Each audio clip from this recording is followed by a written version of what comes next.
Well. Clemson Tiger fans, college football fans, welcome back to another episode of the All In Show right here on Clemson Football at the Voice of College Football. Thank you so much for joining me. We got a really good show for you guys tonight. Obviously, we're going to talk about the ACC schedule that just dropped this past Monday. Talk about Clemson's schedule. We'll go through it.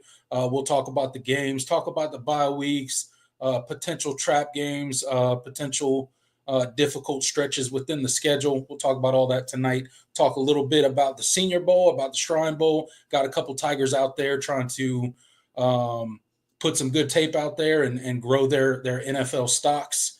And then we'll talk about the final 2025 recruiting rankings according to 247 Sports.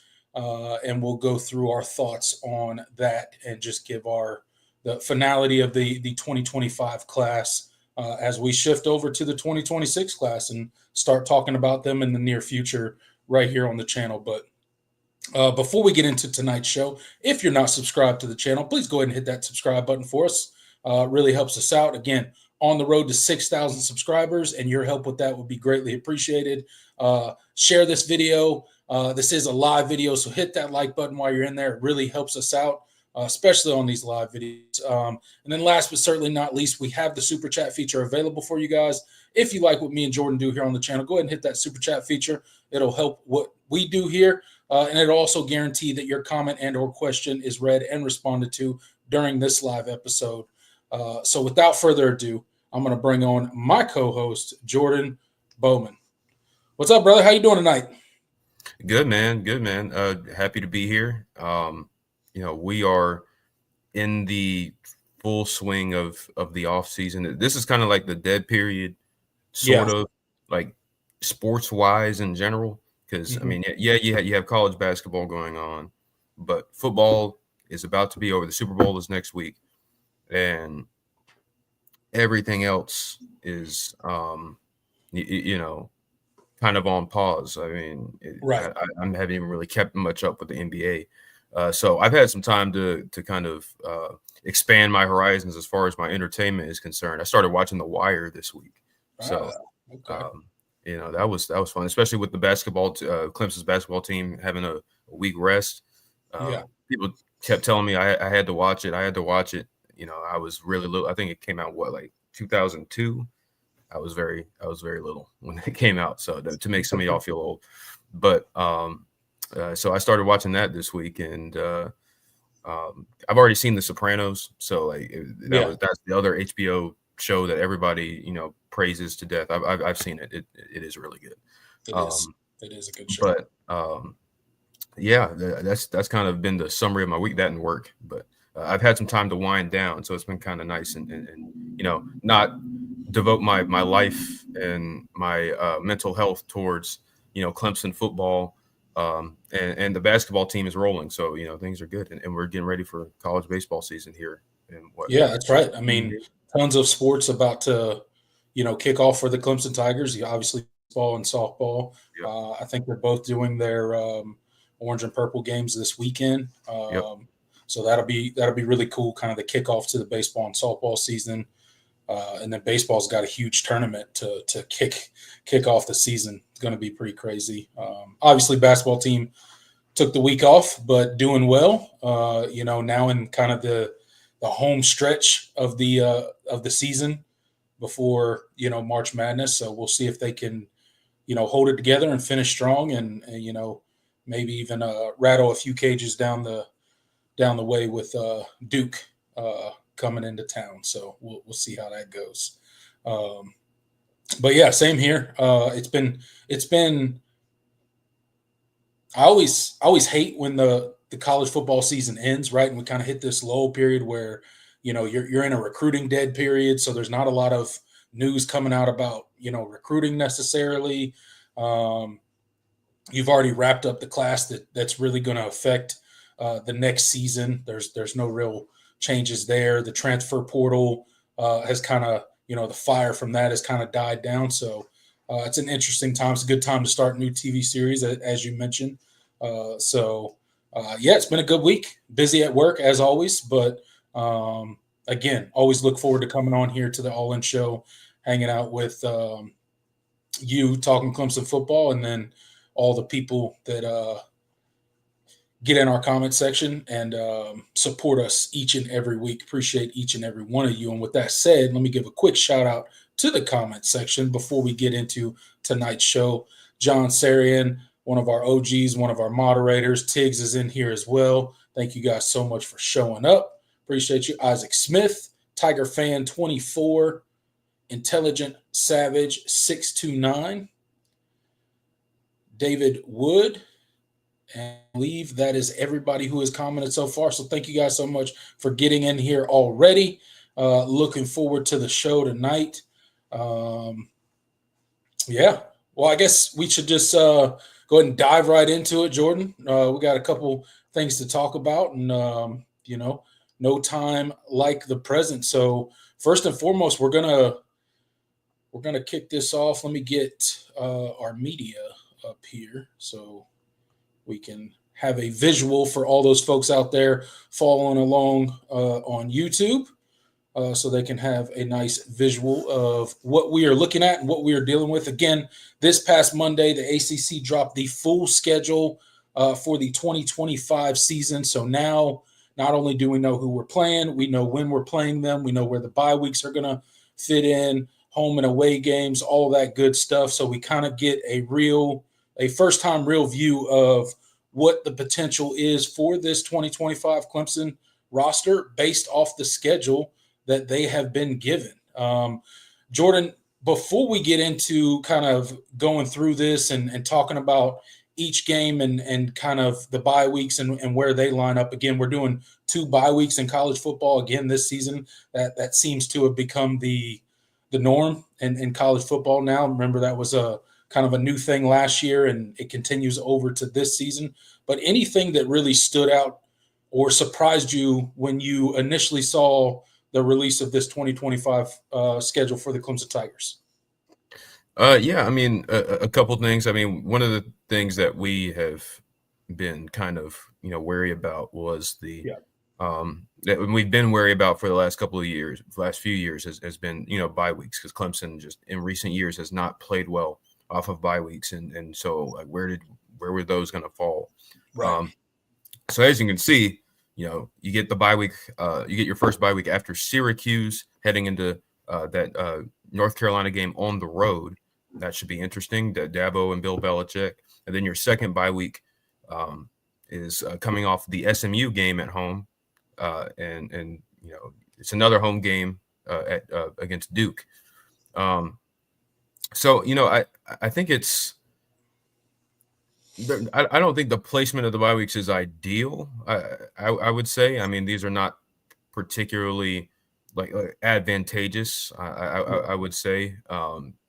You're not getting a bye week before you play a really, really tough opponent. But hey, maybe that honestly that might be a good thing, because this past season you had the bye week before Louisville, and they came in and took it to you in your home field. So I mean that might be honestly a good thing, that you're playing a North Carolina team that I really don't know what to think about them. In year one of Bill Belichick, but Duke has played well. At least they played well in the first year of Manny Diaz. We'll see kind of how they retool in year two. Yeah. But two, I wouldn't say they're two of the toughest teams on your schedule. So it might honestly work out in your favor given the history of this team with bye weeks. But then again, that could also mean a potential for a letdown game. Letdown game. So absolutely. That was one of the things that stood out to me. That's kind of been the trend with Clemson football and bye weeks for several years now. Just coming out flat off of the bye week, looking unprepared, and getting kind of surprised by the team that they're playing, regardless of who it is coming out the bye week. You mentioned Louisville last year. I don't think anybody really seen coming. You lose for the first time ever to a Louisville team. That they weren't a bad team by any means. I'm not downing Louisville or dismissing what they what they did last season. They were a pretty good ACC team, but it wasn't a game that I think anyone saw Clemson dropping, especially at Death Valley. Night game in the Valley, you would assume, Clemson's going to be jacked up for this game. They're going to be absolutely playing with their hair on fire, ready to roll, controlling your destiny when it comes to the conference still. And they just lay an egg and they get absolutely embarrassed on their home field, night game in the Valley. And it wasn't good. So you do have to consider when looking at the 2025 schedule, where do those bye weeks land? They land before North Carolina and before Duke. And, what does North Carolina look like? We don't really know. But we'll get into it as we go game by game on this football schedule. Obviously, Jordan, we kick off the 2025 season on August 30th in Death Valley against the LSU Tigers. I would hope this is going to be a night game, although who really knows? There are a couple marquee matchups on week one. So I hope Clemson draws the late game. I hope it's a night game in the Valley. It would just be an amazing way to start the season and to welcome LSU to the real Death Valley in true Clemson fashion. But LSU, really a team that kind of underperformed last year, right? They come out game one, they lose to USC. They haven't won an opener since the 2019 national championship team. That's the last time they won an opener.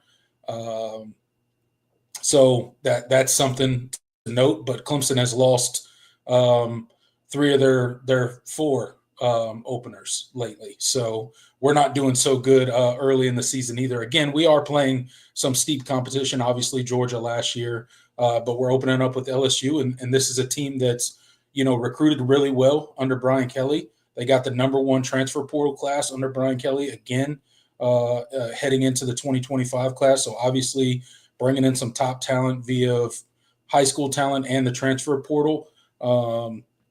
Your thoughts on that game? Yeah, I can't really emphasize. I feel like it's must win for both programs. It's going to set the tone for a lot of how I think both of these team seasons could potentially play out. I know you don't technically have to have this game in the 12-team playoff era, Right. But I think for Clemson, especially being at home, they're in trying to reassert itself as a premier championship contending program. I think this is a win that I think you need to have. It's a statement, and it gets the ball rolling. It's going to be a good matchup. The 2 of the top quarterbacks returning, 2 really loaded offenses. It should be a lot of fun. But I do think Clemson needs to. This is a game that Clemson, I think, needs to win, and it would set the tone for the rest of the season. But it's going to be tough. LSU has retooled a little bit, brought in the number 1 transfer portal class, I think. Defensively, they improved last year, and they're still trying to improve. They brought in a lot of talent in the secondary from the portal, so we'll see how that gels in week 1.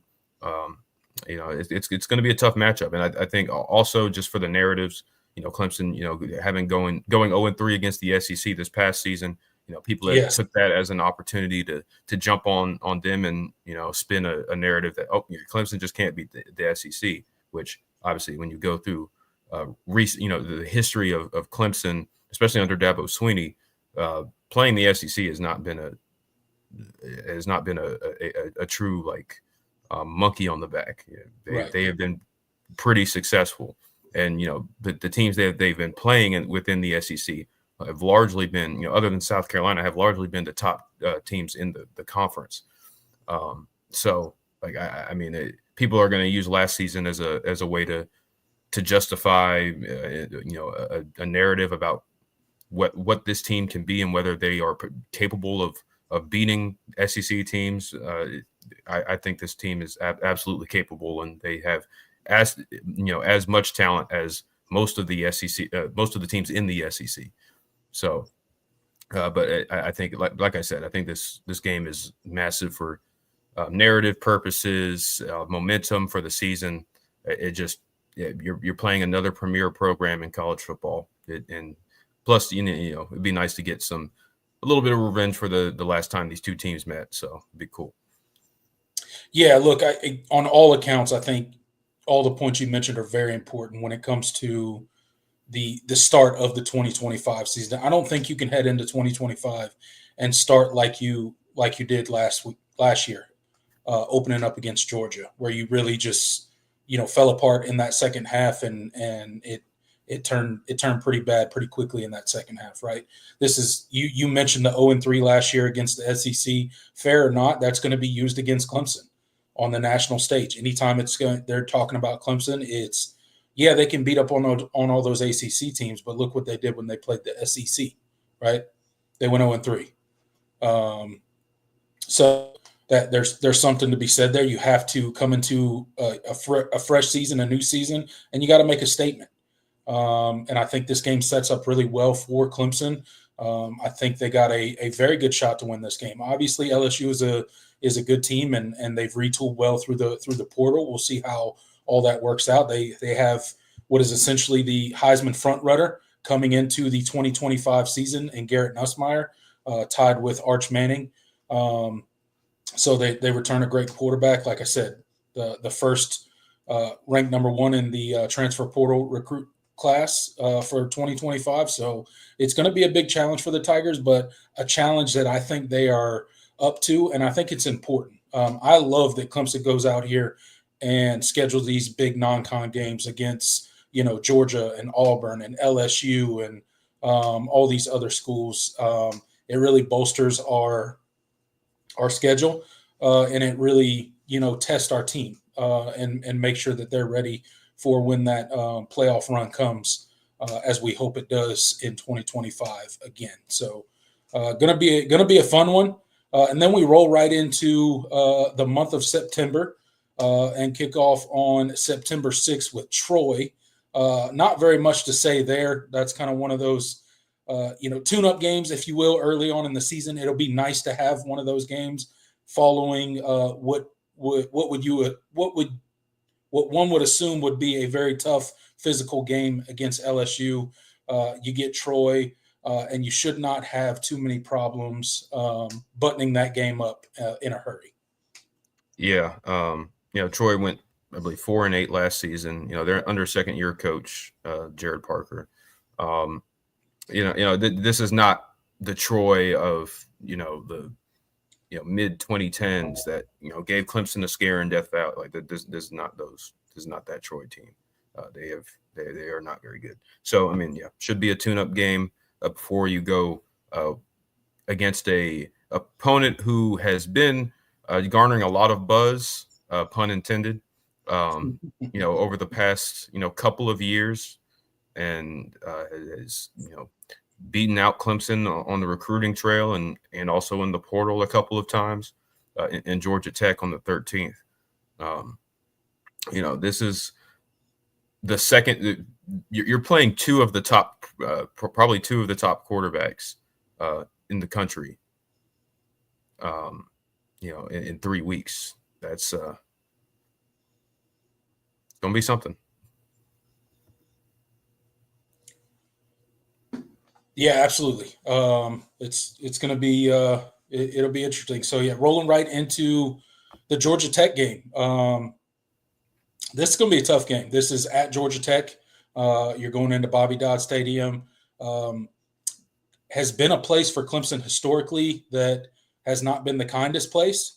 You think about Brent Key and a coach that has really started to turn things around there in Georgia Tech. They do very well when it comes to the transfer portal. I think they brought in 16 transfers during the 2025 transfer cycle so far. Still got the spring cycle to go, but obviously returning quarterback, another big-time returning quarterback, at least for Georgia Tech, Haynes King, struggled with a lot of injuries last year. Their record wasn't necessarily the best. I think they finished 7-6, losing that bowl game to Vanderbilt. Didn't look great at the end of the season, but again, they had some injuries and some opt-outs and some things like that obviously affected that game, which is par for the course in any bowl game. in the new world of college football that we live in. But this is a team that expects to make some noise in the conference in 2025, and a team that's going to certainly challenge Clemson and give them a game. What are your thoughts on this Georgia Tech team, and this being kind of the first road test for the Tigers in 2025? Yeah, it's going to be tough. I mean, like I said, this is going to be the second top quarterback you faced in 3 weeks with Haynes King returning, and Georgia Tech always has a potent run game. That's one of the things that they have done extremely well. So this is going to be a really big test, for this defense. Do we see the improvements in the run defense and that we need to see in order for this defense to reach its full ceiling? As Tom Allen, got these guys in better positions to succeed. It's going to be tough. Like I said, Georgia Tech has garnered a lot of buzz under Brent Key. They haven't turned in like a stellar record, but they've been much more competitive the last couple of seasons. They very nearly beat Georgia this past season. Honestly, probably should have beat Georgia. So this is a team that is well coached, and they are playing at a different level of confidence than we saw under Jeff Collins and some of the previous Georgia Tech teams that we've gotten used to. So this is going to be a tough matchup. It's good.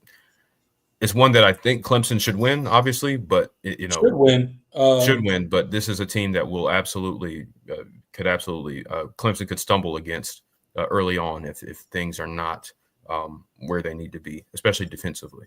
Yeah, absolutely. Look, and this is one of those games early in the season that is a potential stumbling block for Clemson and their bid to get back to the playoffs, get back to the ACC, and then eventually the playoffs in 2025.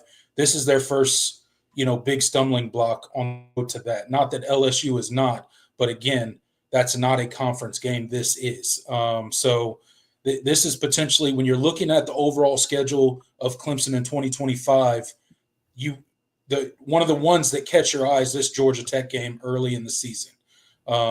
You expect them to have a fully healthy Haynes King.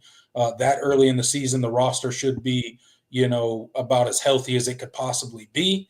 So you're going to get their best shot, and you're going to have to be ready for it. And it is potentially a game that Clemson could drop early in the season. So got to be on the lookout for that. And then we roll right into our fourth straight game on September 20th against Syracuse. Rand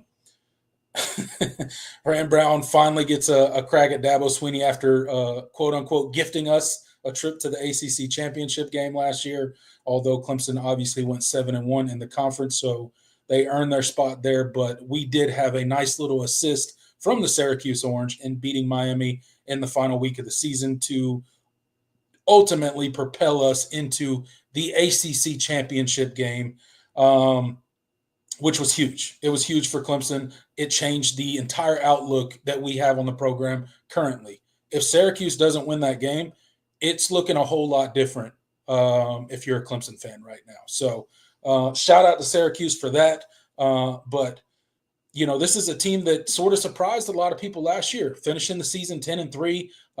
Nobody really expected much from Syracuse entering, the 2024 season, and they kind of put some people on notice and did really well. However, they lose their quarterback. They lose a lot of the pieces that help them to that 10-3 record in 2024. Your thoughts on Syracuse and what they could potentially look like? Again, they got to come to the Valley. Don't have to travel up to upstate New York, so that's clearly a win for Clemson as far as the home field advantage there.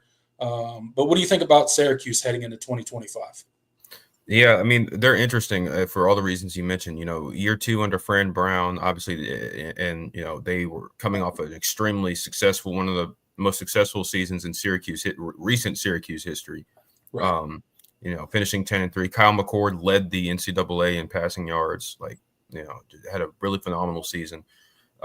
but they're losing a lot of that production. They lose McCord, they lose LaQuint Allen, their running back, they lose Rondé Gadsden, their freak tight end.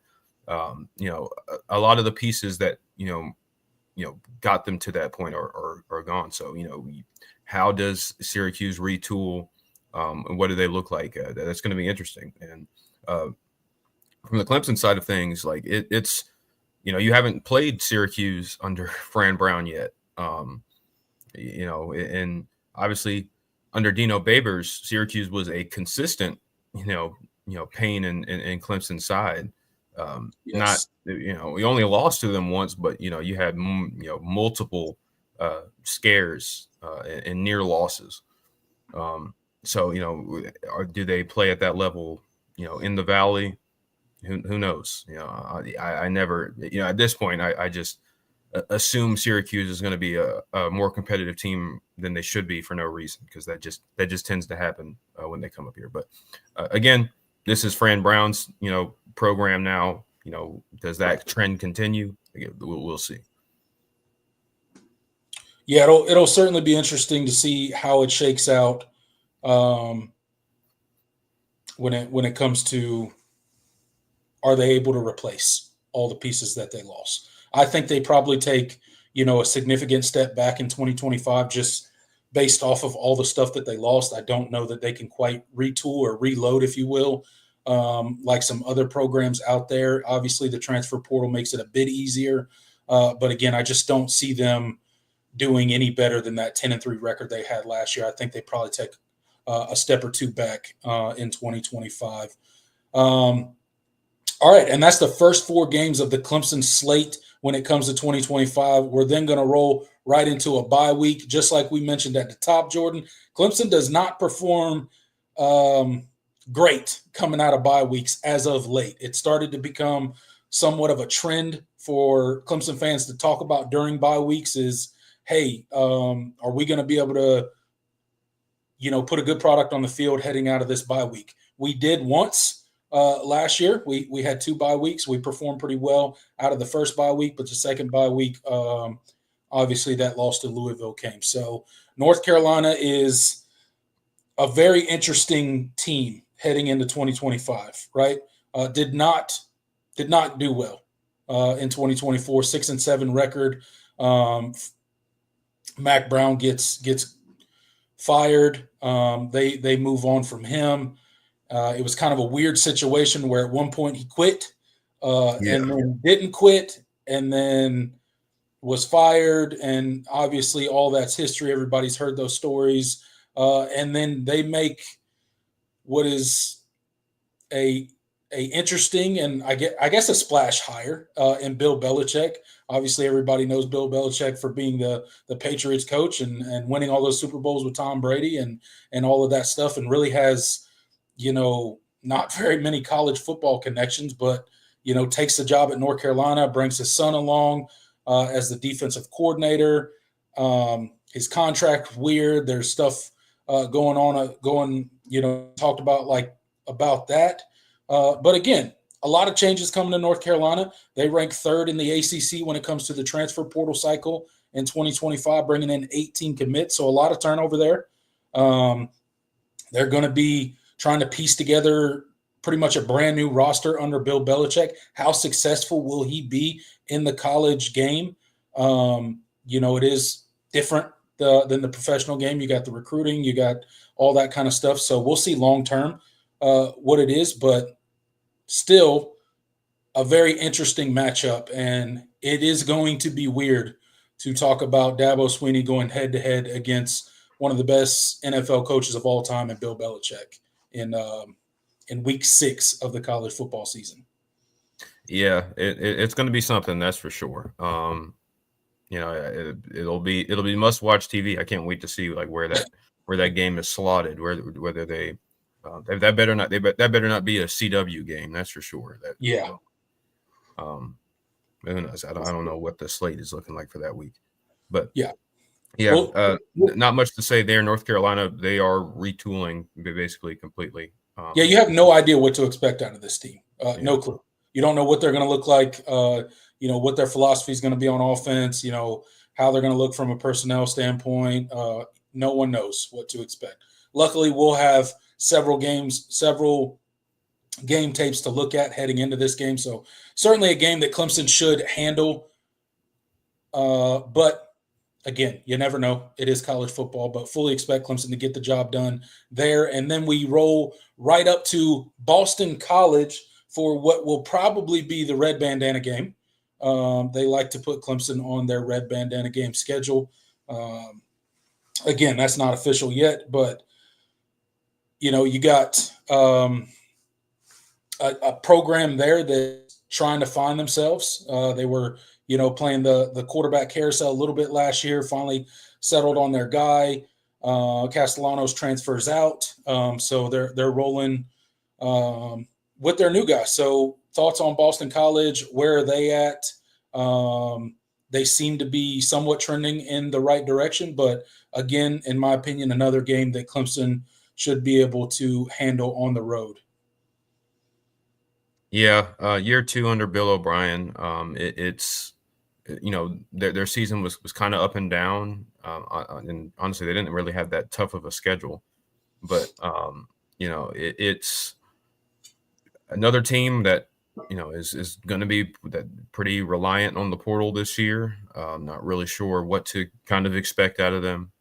This is the ACC. This is kind of a trend, for the teams not named. Clemson, Miami, like SMU, like the top teams in the conference. You're not really sure what you're going to get out of them. Boston College, we'll see. But, obviously I think that's a game that Clemson should expect to win. But we'll see. Yeah, absolutely. We'll see. And then rematch of the ACC championship game immediately following that. SMU comes to Death Valley. This is going to be a big game, I think. If SMU takes care of business heading into this game, this has the potential to be a really huge matchup. Again, repeat of the ACC title game. SMU brings a lot of their pieces back. They lose several big pieces, but they bring back everybody that had eligibility. Rhett Lashley there is a coach that, I think is going to continue to build SMU into, one of the top teams in the ACC. But again, they come to the Valley. It's going to be a really fun matchup. So really looking forward to this one. Yeah. Like you said, I mean, they are a team that's coming off of an ACC championship appearance, rematch, and a playoff appearance. They do have to retool a good bit up front, but they are returning Kevin Jennings, who I think is, as poorly as he played in the playoff game, we've seen him play at a high level before, and obviously he's very young and he's only going to get better. So he projects to be one of the top quarterbacks in the conference heading into 2025. That's going to be a tough matchup in the Valley, but like I said, you get them at home, but yeah, it's one you need to win, and one that could shape kind of the rest of the ACC standings. Absolutely, will definitely probably shape. Probably be a game that people are watching to determine the ACC championship matchup later on in the season, I would assume.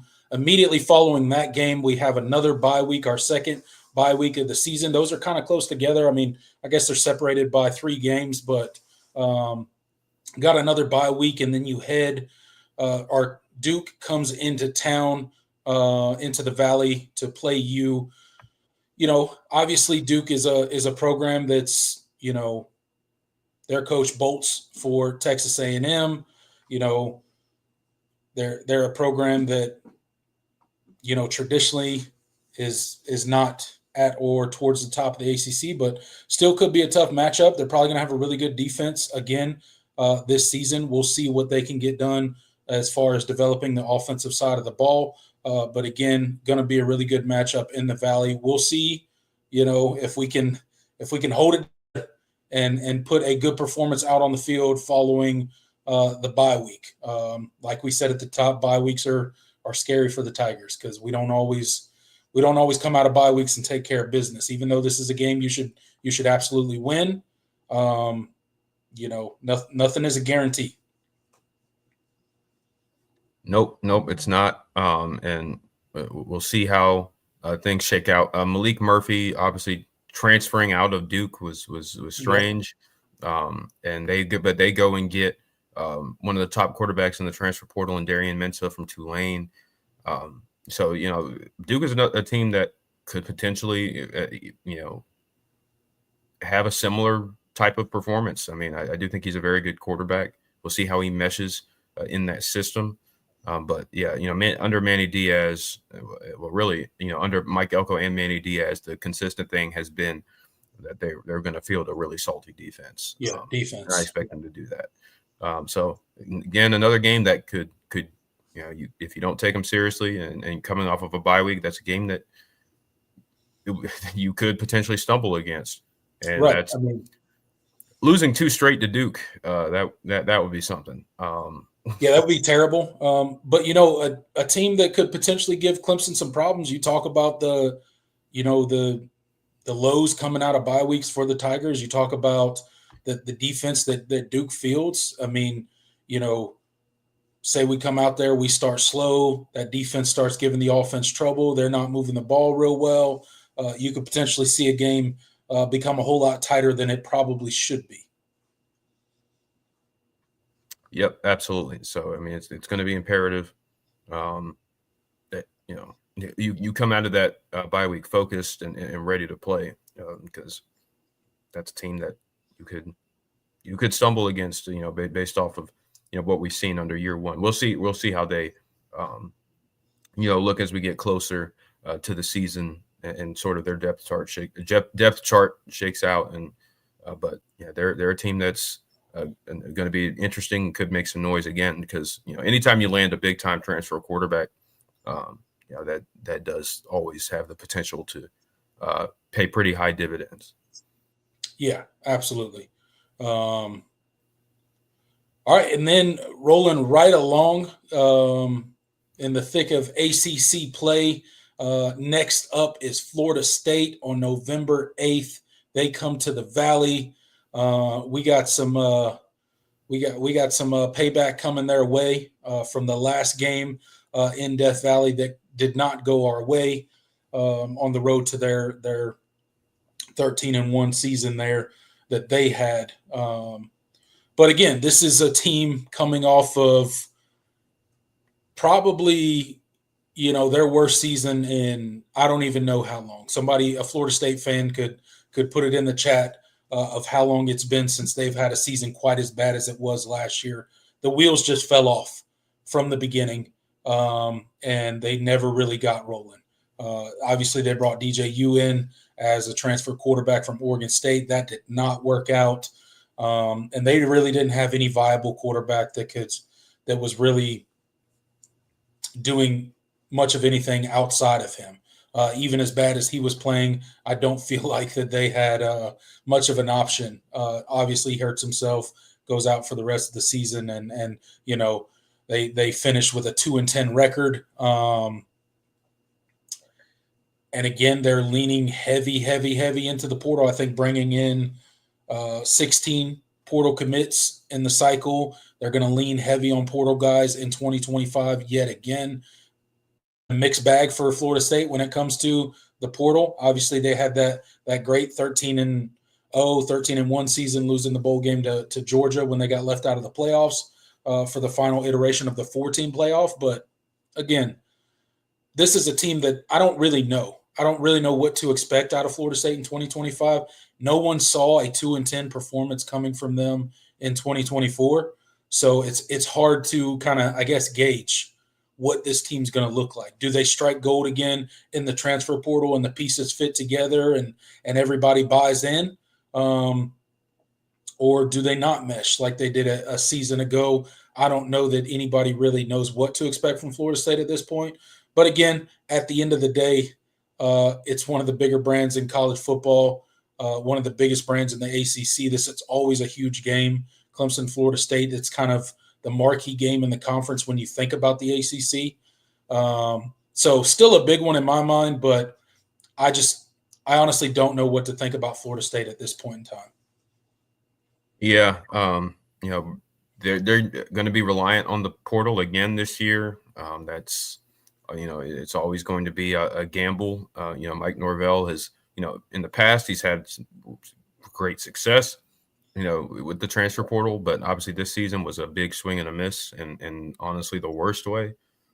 So we'll see. He made some big time coordinator hires, and brings in Thomas Castellanos to run Gus Malzahn's system. We'll see. We'll see. I have my doubts for sure, but they could. It's hard to get worse than 2-10. So I would expect them to be at least a little bit more competent than they were this year. Yeah, you wouldn't expect a repeat of the 2-10 season that we saw last year, but again, I guess anything can happen, and they're live by the die by the portal, I guess, and that's kind of FSU's philosophy under Mike Norvell, it seems. So we'll see how it works out for them in 2025. All right, so that wraps up a 3-game homestand for the Clemson Tigers. Then we head on the road to Louisville. Now, this is a tricky point in the schedule if you're looking at the schedule as a whole for Clemson and how it shapes up. One, you're probably coming off a pretty big game against FSU, right? At least a big emotional game, right? It's always big when Clemson FSU plays. And then you play on a Friday night at Louisville on a short week. So you're going to have like 4 days to prepare for this game. And you're playing on a Friday night. I don't like Friday night games. I don't know why Clemson's playing on a Friday night. It's absolutely stupid if you ask me. But that's what it is. This game, I don't like it. It worries me. And I don't want to say Clemson's going to lose 2 years in a row to Louisville. But when you look at the circumstances of how the schedule falls, this is a game that could become yet another stumbling block in the 2025 schedule for Clemson, just based off of playing FSU the week before, short week, only 4 days to prepare, and then you got to travel to Louisville in November. It's going to be cold, and it's just I don't like Friday night games, so this one worries me a bit. Yeah. It's definitely a game that I think a lot of people are going to point to as a potential stumbling block. Just for a lot of the obvious reasons. I mean, they beat you last year. It's at home, and Louisville when their fans show up, it is a pretty rowdy environment, one of the better environments in the conference. So, when you couple all that together, it's going to be tough, and you're going to have to play at a really high level. I mean, they have some pieces to replace. Defensively, they're losing some studs, but Jeff Brom has shown in 2 years that they're going to be well coached for the most part.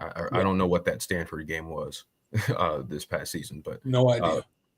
Louisville, when they lost games this year, wasn't because they it was because they were poorly coached. And honestly, when they were struggling on defense early on in the season, they got better and better, which is the mark of, good coaching. And so that's you're going to play them late in the year. Potentially they have a lot of the kinks worked out. And that could be a really, really competitive football game. But you need to win. But it's going to be tough because of all the things I just mentioned. Yeah, definitely a game that you're going to look at as a potential stumbling block on the road to what we hope is another ACC championship appearance. But that's going to be a tough one, I think. All right, and then you roll right in. You come back home to the Valley. You face off against Furman. Not really a whole lot to say here. Clemson should take care of business fairly easily. Yeah. Just that's a game to get right, get healthy. Yep. And hopefully you get to play a lot of guys, because that's one thing that will be a talking point throughout the season. And for our preview of the season is, this is a team that we expect to, lose a lot of guys after this season.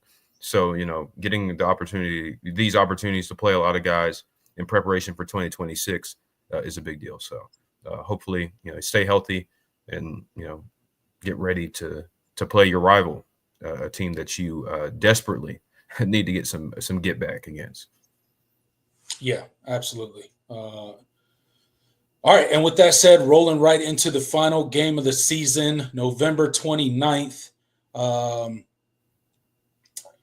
Clemson goes on the road to Columbia, South Carolina, to take on the South Carolina Gamecocks. This rivalry, at least the past 3 games, has turned into the road team wins.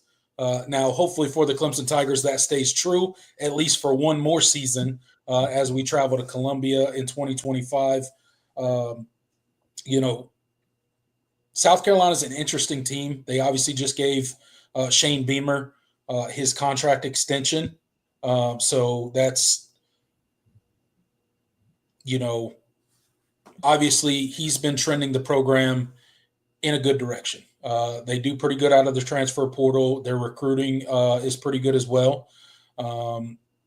You got year 2 of Lenore Sellers. Obviously, you would expect that he takes some steps forward in the offseason and becomes somewhat of a better quarterback. There are some question marks for this team. Obviously, the wide receiver position. What are the weapons that he's going to have available? How well is he going to be able to be protected? But this is going to be a huge game, regardless of what the records are. It's a rivalry game, and look for the Tigers to get it done in Columbia, South Carolina, against the Gamecocks. Yeah. This is a game that, you absolutely need to go in and win. South Carolina, for a lot of reasons, last season, they were a really experienced football team.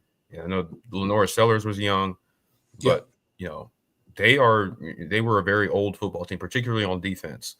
Mm-hmm. And they are losing a lot of guys, Kennard and Eamon Worry, Demetrius Knight, Debo Williams, TJ Sand, like the defensive, like a lot up front. Offensively, they were, as well as Lenore Sellers played towards the back half of the season, they were still very, very hot and cold offensively because, one, the offensive line wasn't great, and they didn't have many, difference makers as far as pass catchers.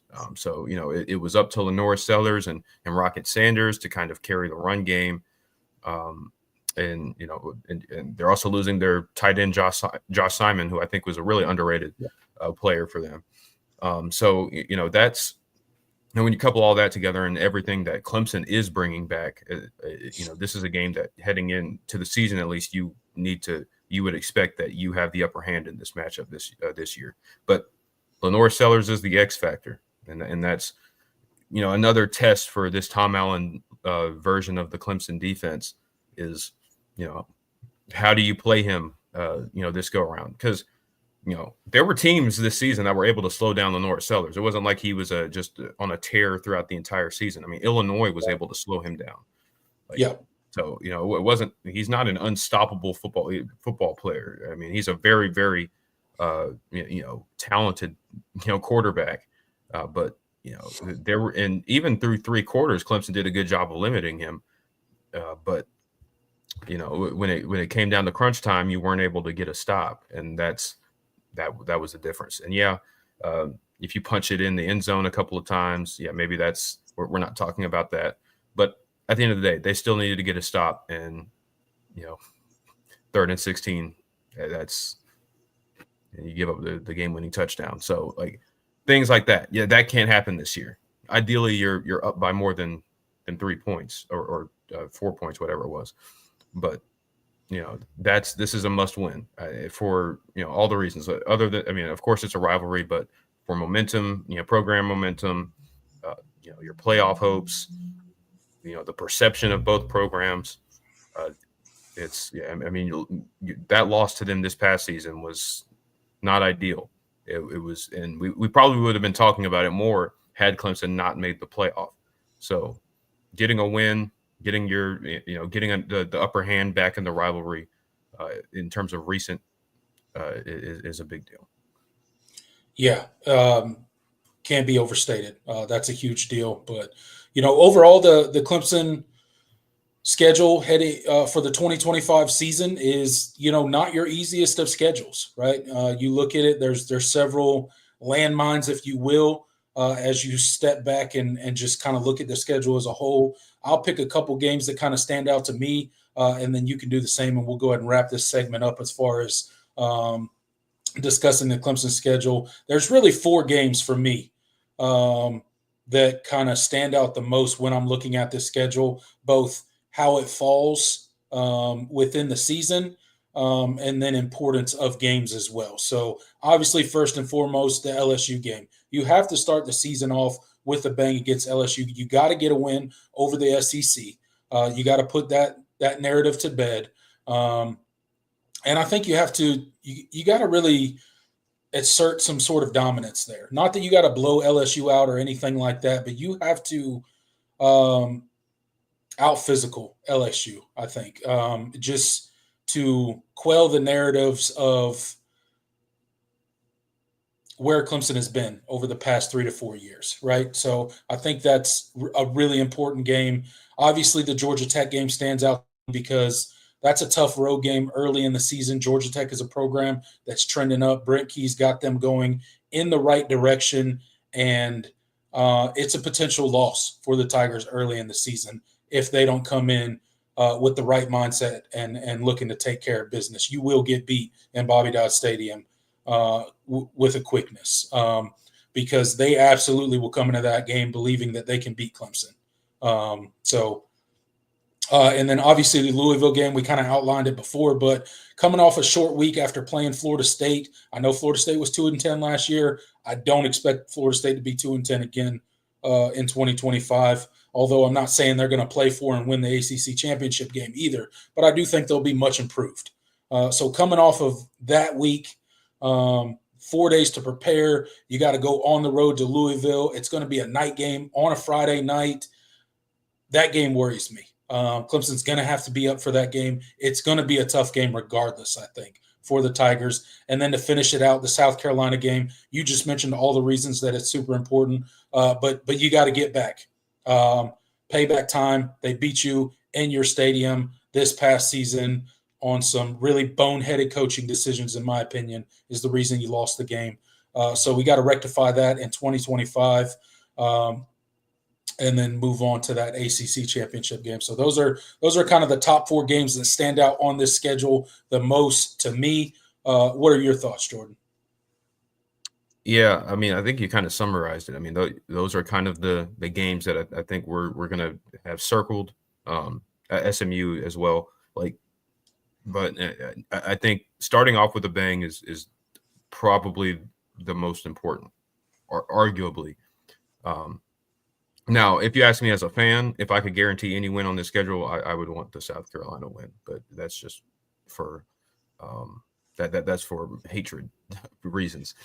But as far as starting the season off right, I think winning that home game against LSU is massive. I think you need to win that football game. And I could stomach dropping a late November game to Louisville if that were to happen. Right. But I think you need to win. I think you need to go 4-0 in the non-conference. I really do. I think you need to quell that narrative because to a certain degree, conference losses just aren't viewed the same nationally as those big time non-conference games. Like those are the data points people were using against Clemson the most. You were 0-3 against the SEC. They didn't really talk about the Louisville loss all that much. No, it was you got blown out by Georgia at the beginning of the year, and then you dropped that game to South Carolina at home. Like that, those were the data points that people were looking at. So I think 4-0 in the non-conference is. I think that if I could take anything from that schedule, that's what I would take, and I would take my chances with the conference schedule because I think you're better than you have a better roster than every team in the conference. Yeah, I mean, every team you play in the ACC this year, you have a better roster then. Yeah. So you should win majority, if not all, of those games. Again, it's hard to run through an entire schedule and not lose a single game. I'm not predicting Clemson to go undefeated in 2025. I'm not predicting anything right now, really. But yeah, it's the non-con is very important, because if you drop that opener to LSU and say you go on to go undefeated in the ACC, no one's going to care. They're going to be like, yeah, of course they're winning. The ACC is terrible. It's the worst football conference ever. Blah blah blah blah. They're playing cupcake schedule. You see what happened when they played LSU? That'll be the narrative all year, regardless of what you do with the rest of that schedule. And it's to the South Carolina game, obviously. So, yeah, I think it makes a lot of sense. But that is the Clemson schedule for 2025. Pretty good. Pretty good. I like it. My biggest gripe is that Friday night game. I don't see why we have to have a Friday night game. Yeah, but we've been kind of fortunate in recent years to not really have one. Have we had a Friday night game? No. In the last few seasons, no, we haven't. I mean, we've had a couple of Monday openers. That was what Georgia Tech in 22, and then Duke in 23. But other than that, you've mostly played on Saturdays. So, at a certain point, it was probably our turn. Other teams have had to play Friday night games, and whether it was a gift from the conference, a scheduling gift from the conference these last few seasons, I don't know, but yeah, it is what it is. Our luck was going to run out at some point in terms of avoiding those. Yeah, absolutely. All right, guys, we'll be right back after a message from Mark Rogers. Ohio State, Michigan, the greatest rivalry in sports deserves the greatest debate in sports. Monday, February 17th at 6 p.m. Eastern Time on the main channel. It's the Ohio State, Michigan All Everything Debate with me, taking your calls all night if it takes all night. I'm pulling no punches, so beware. Bring your best intel. It's the Ohio State, Michigan All Everything Debate. It will be epic. February 17th, 6 p.m. Eastern Time. Be there. All right, guys, you heard Mark Rogers there.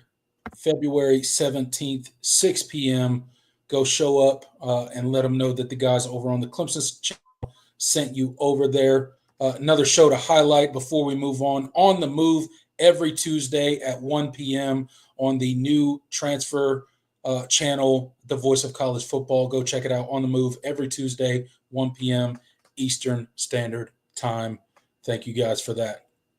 All right, Jordan, we just got through going game by game for the Clemson schedule heading into 2025. So quickly, I wanted to give kind of our pre-spring. Maybe we'll revisit this post-spring, and maybe as we get closer to the start of the 2025 season, as we see how the roster shakes out and the depth chart looks, and who looks like they're going to be RB1, who looks like they're going to fill in at safety, so on and so forth.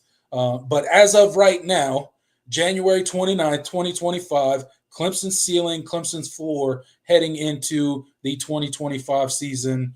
Your thoughts? You're muted. Yep, my fault.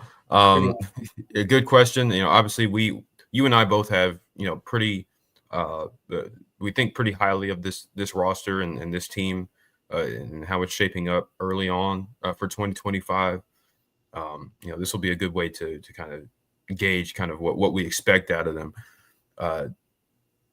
I think I'll start with the ceiling, because I think that's probably the most obvious. At 12-0, I think this team could go 12-0 if everything breaks right.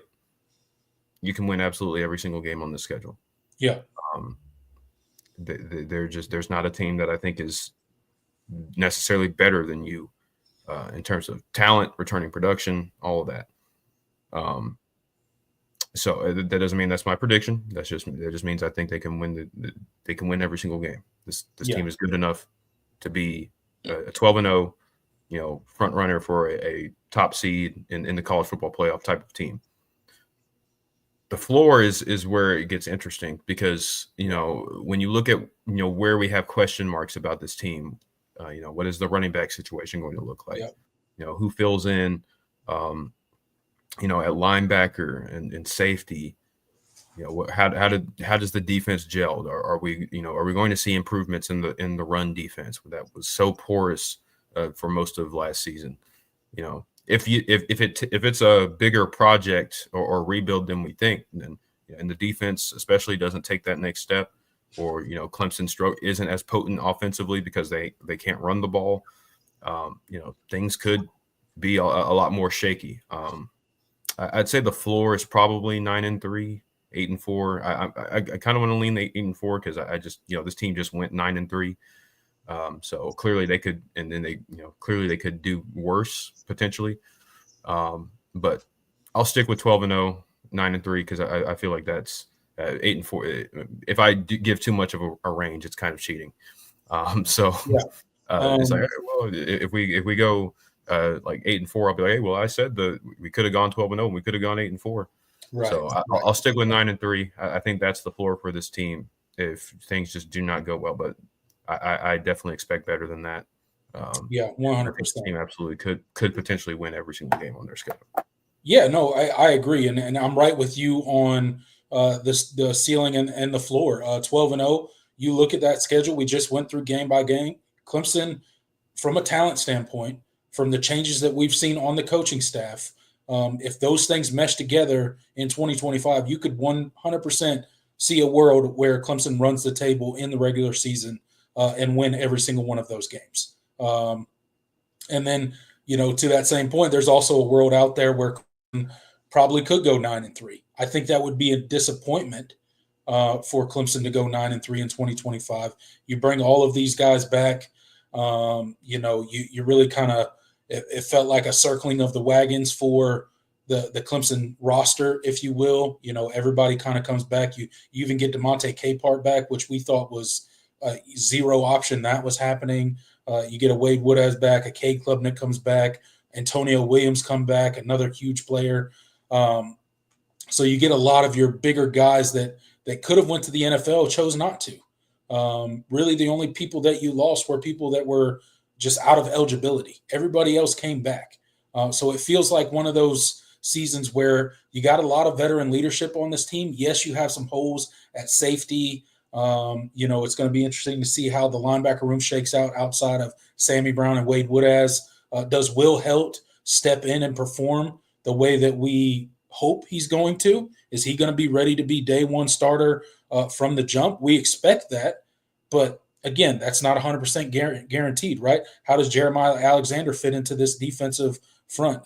Is Tristan Smith able to contribute on the offensive side of the ball and give us that depth that is going to be necessary as the season goes on at the wide receiver position?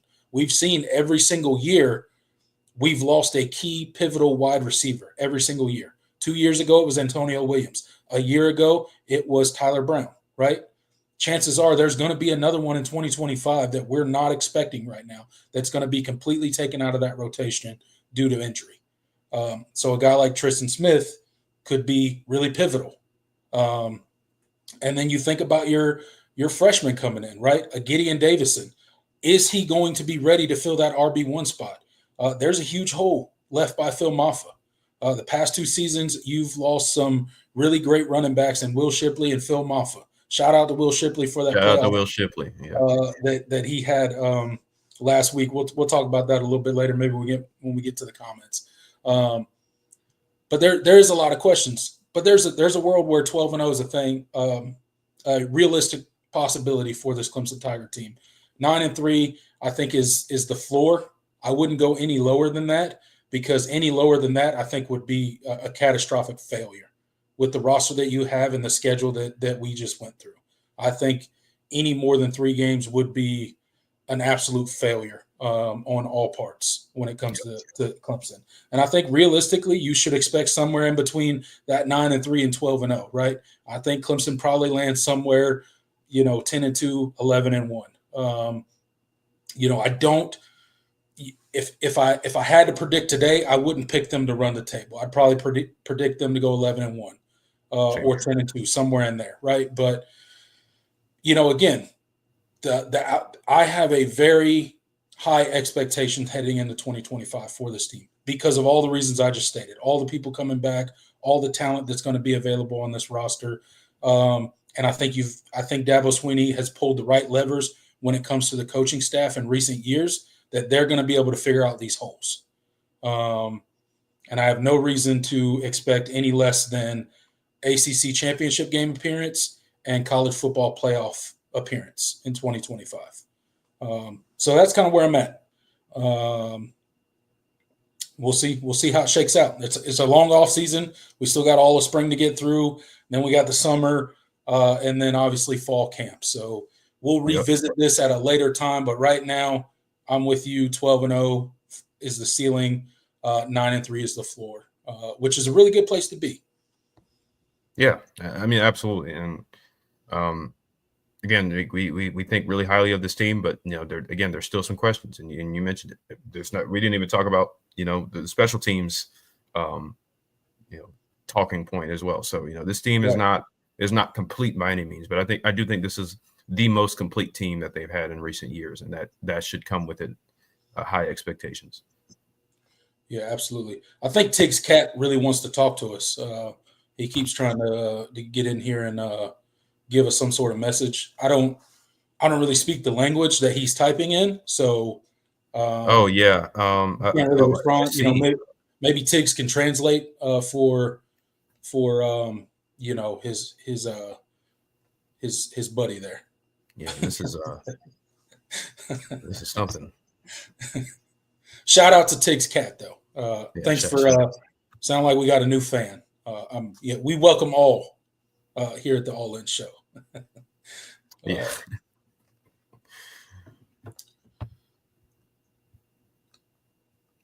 All right, guys, don't forget Mark Rogers has released his very first book. It's called Disputed National Champions. Give me 1 second. I'll put it right up here on the screen so you guys can see it. You can go over to Amazon, type in Disputed National Champions. You can purchase it over there for $9.99. Really good book if you are a college football historian or you just like to read about the history of college football and how we ended up where we are now with a 12-team playoff and all the craziness that is college football now. He gives a really in-depth look into the chaotic world of college football championship decisions during the 1990s. That pivotal decade reshaped the sport in unprecedented ways, leaving fans and experts alike questioning the system and legitimacy of the crown champions. Sounds pretty similar to today with everybody questioning everything. So go check out Mark Rogers' book release. Again, you can get it on $9.99. Leave a review, please. Or if you got the Kindle, you can get it on the Kindle app for 99 cents. And your support there would be greatly appreciated. It really helps the channel out and helps Mark out as well. Yep, absolutely. Great read, not too long, but it's chock full of information. And if you're interested in how we kind of got to where we are in terms of our national championship, it's a great read. So make sure you guys click the link and leave a review as well, because that helps us a ton. The link is in the description. Make sure you leave a review. That's just as important as purchasing the book. So appreciate your support with that. I know you guys will. All right, Jordan, the 2025 recruiting class has essentially been wrapped up for everybody across the country. 247 just most recently published their rankings. So you can see Clemson's 2025 football commit list right here. Obviously, we ended up being the 28th overall recruiting class, 27 composite. So your thoughts on the final ranking that 247 put out as far as the recruiting rankings for 2025 and Clemson's haul? Yeah. Obviously this class, we've talked about it over, the last several months, just kind of how things did not shake out the way that you expected to. There was a lot of excitement, leading into this class. And obviously you landed some big fish, and just you had multiple guys decommit. One of the highest level of attrition that we've seen in a Dabo Swinney recruiting class. since he's been here. I think obviously the overall ranking and placement is not great. I believe they're 28th overall, 28th overall, 27th in the if you don't count transfers. Yes. Yeah, that's not great. But when you look at the average rating per recruit, they do have a top 15 average. So the quality of players. Clemson's lowest finish since 2010. Yeah, that's not good. But it hasn't been necessarily the quality of player that they've landed. It's been the quantity. They certainly wanted to take more than they ended up taking, and at certain positions, they didn't take the level of quality that they would like. But the overall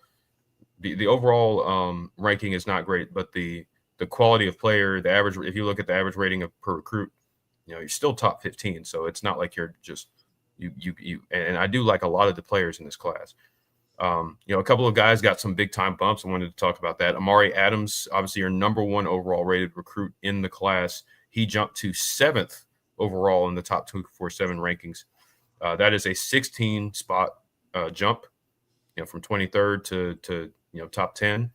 So, he was already a 5-star. He got his 5th star last month, and now he's a solidified top 10 player overall in the class. Stud.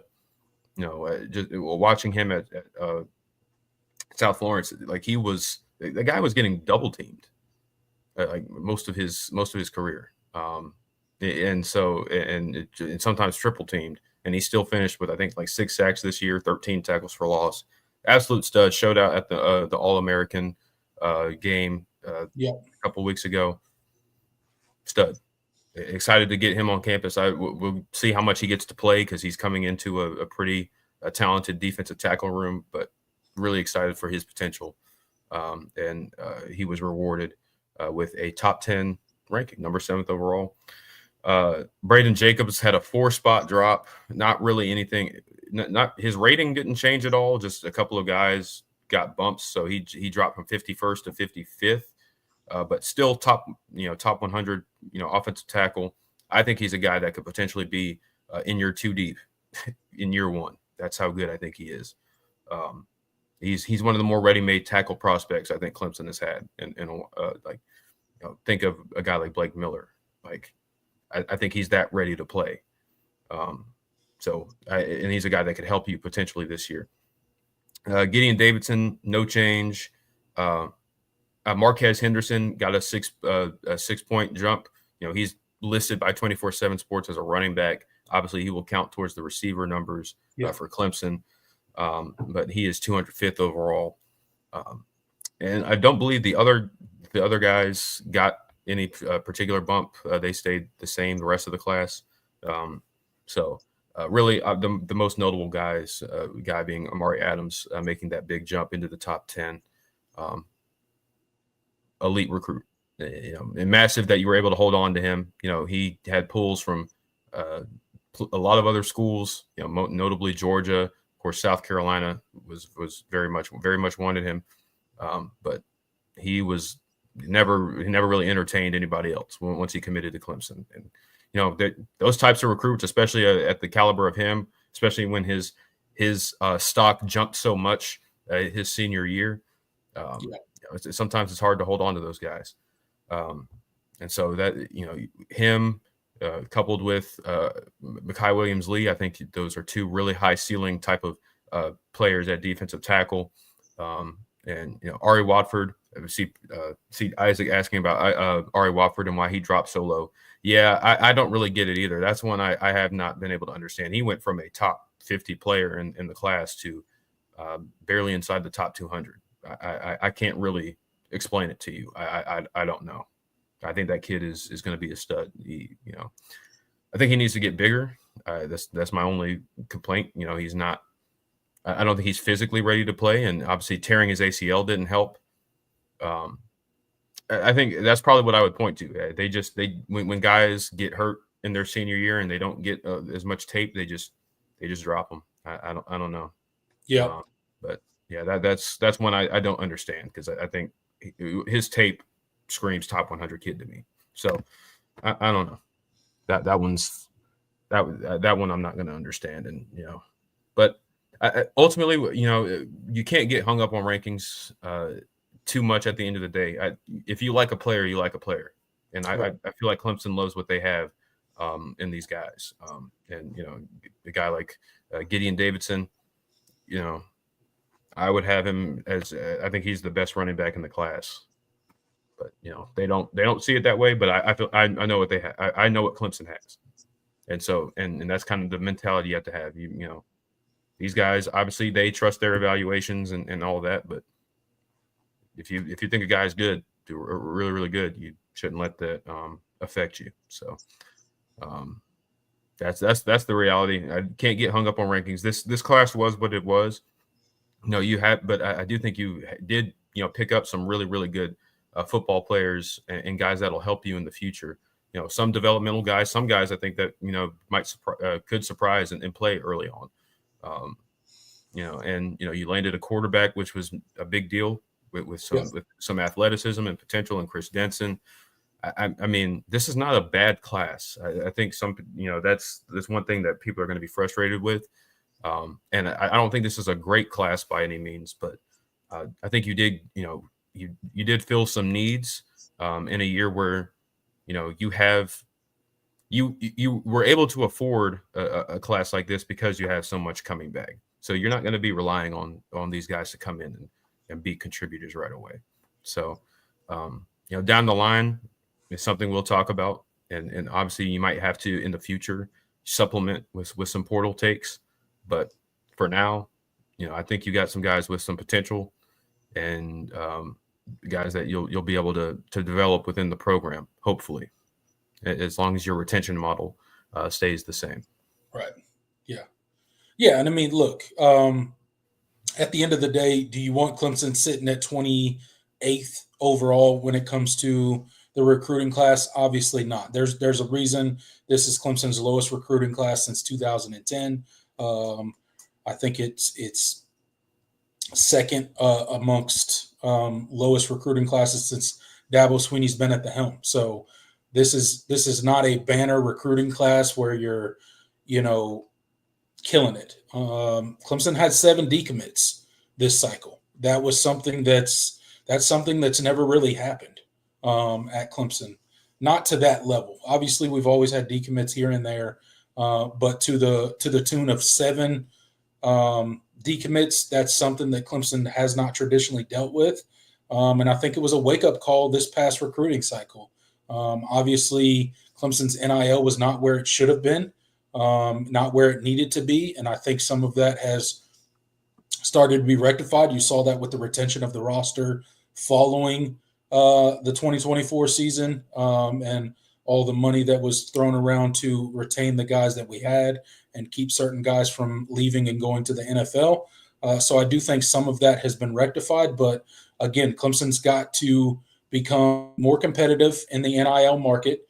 They got to get in the ballpark and then let the program sell itself because Clemson's still a special place to play football. It's still a place where recruits want to be and want to play, but you got to be in the ballpark. It's got to make sense financially, and that's why you had the 7 decommits and Isaiah Campbell, Tay Harris, Bryce Davis, Grayson Littleton, Jordan Young, Blake Hebert, Jalen Beckley, all guys that you kind of lost in this recruiting class. And, I think overall they pivoted nicely and recovered from that. So it's not a great recruiting class. It's not a banner one, but I think there's some really good talent here, some really good guys that can develop into special players. And you just got to take it for what it is and hope that we get back to recruiting at the level that we expect next season in the 2026 cycle. Yeah, I mean, and I see some people talking about 3-star player. Guys, it's really not about the star rankings. I really do. I like actually a lot of the 3 stars in this class I think have really good potential. I mean, you see a guy like Logan Anderson. I think he's a freak athlete. He's going to be really, really good. Tore his ACL, so he's going to be behind the 8 ball. That sucks. A guy like Logan Brooking, really, really great tight end prospect, underrated. Yep. A guy that showed out at basically every camp he went to. Did not get the love from the recruiting sites. Jakarian Keenan, he's a thumper, guy that plays downhill. Clemson loves their safeties to be able to play downhill, supporting the run game. I think he's a guy that could be a potential starter for you down the road. I think offensive line wise, I mean, while you didn't hit on your major targets, I think you got some really, really talented football players. Easton Ware, he's going to be really, really good, man. He is nasty. I think this group in general, you got some impact guys.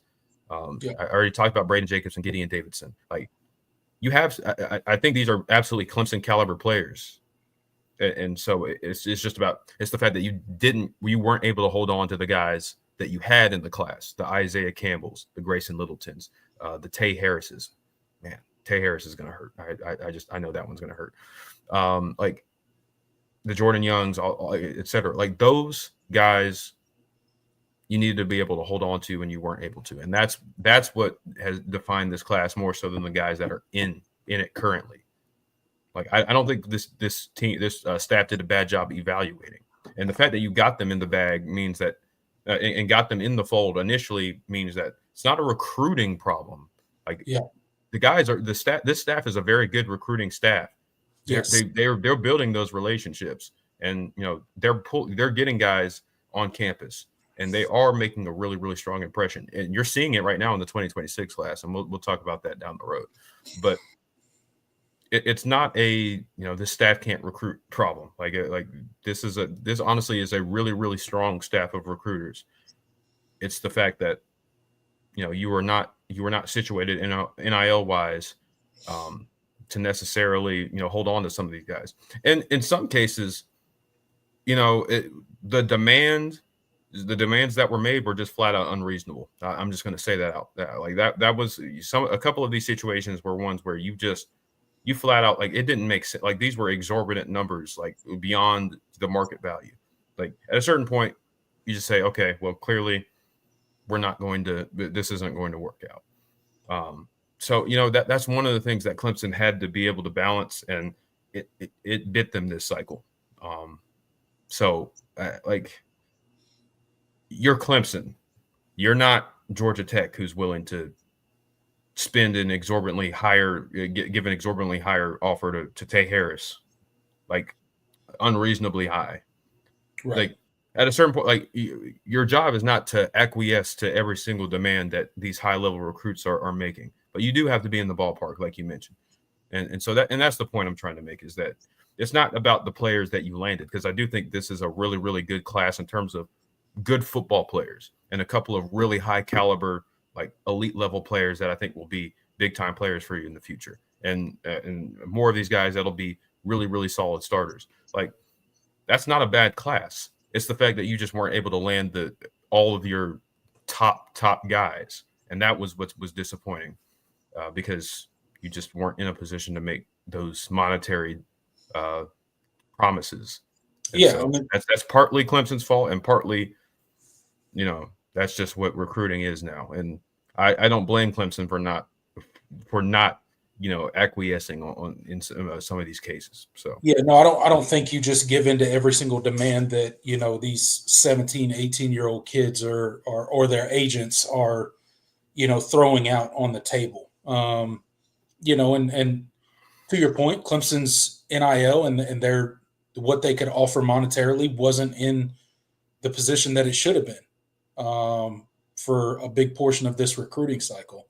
Again, like I said before, I think a lot of that has started to be rectified, and we're getting to a better place when it comes to being in the ballpark, and that's all Clemson needs to do is be in the ballpark. Where Clemson, regardless of what the coffers have stowed away in the NIL funds, we're never going to get into bidding wars, nor should we. You offer what you offer. That's a good, fair market value, and you sell the rest of your program, and you bring the guys in that believe in that are going to be good culture fits for you. That doesn't mean that you don't go out there and spend big amounts in NIL, of course you will end up spending a lot of money in NIL. But to just go out there and constantly outbid people, one, I don't think Clemson can do it. Two, I don't think it's necessary. I think you get in the ballpark and Clemson's program kind of sells the rest of it. And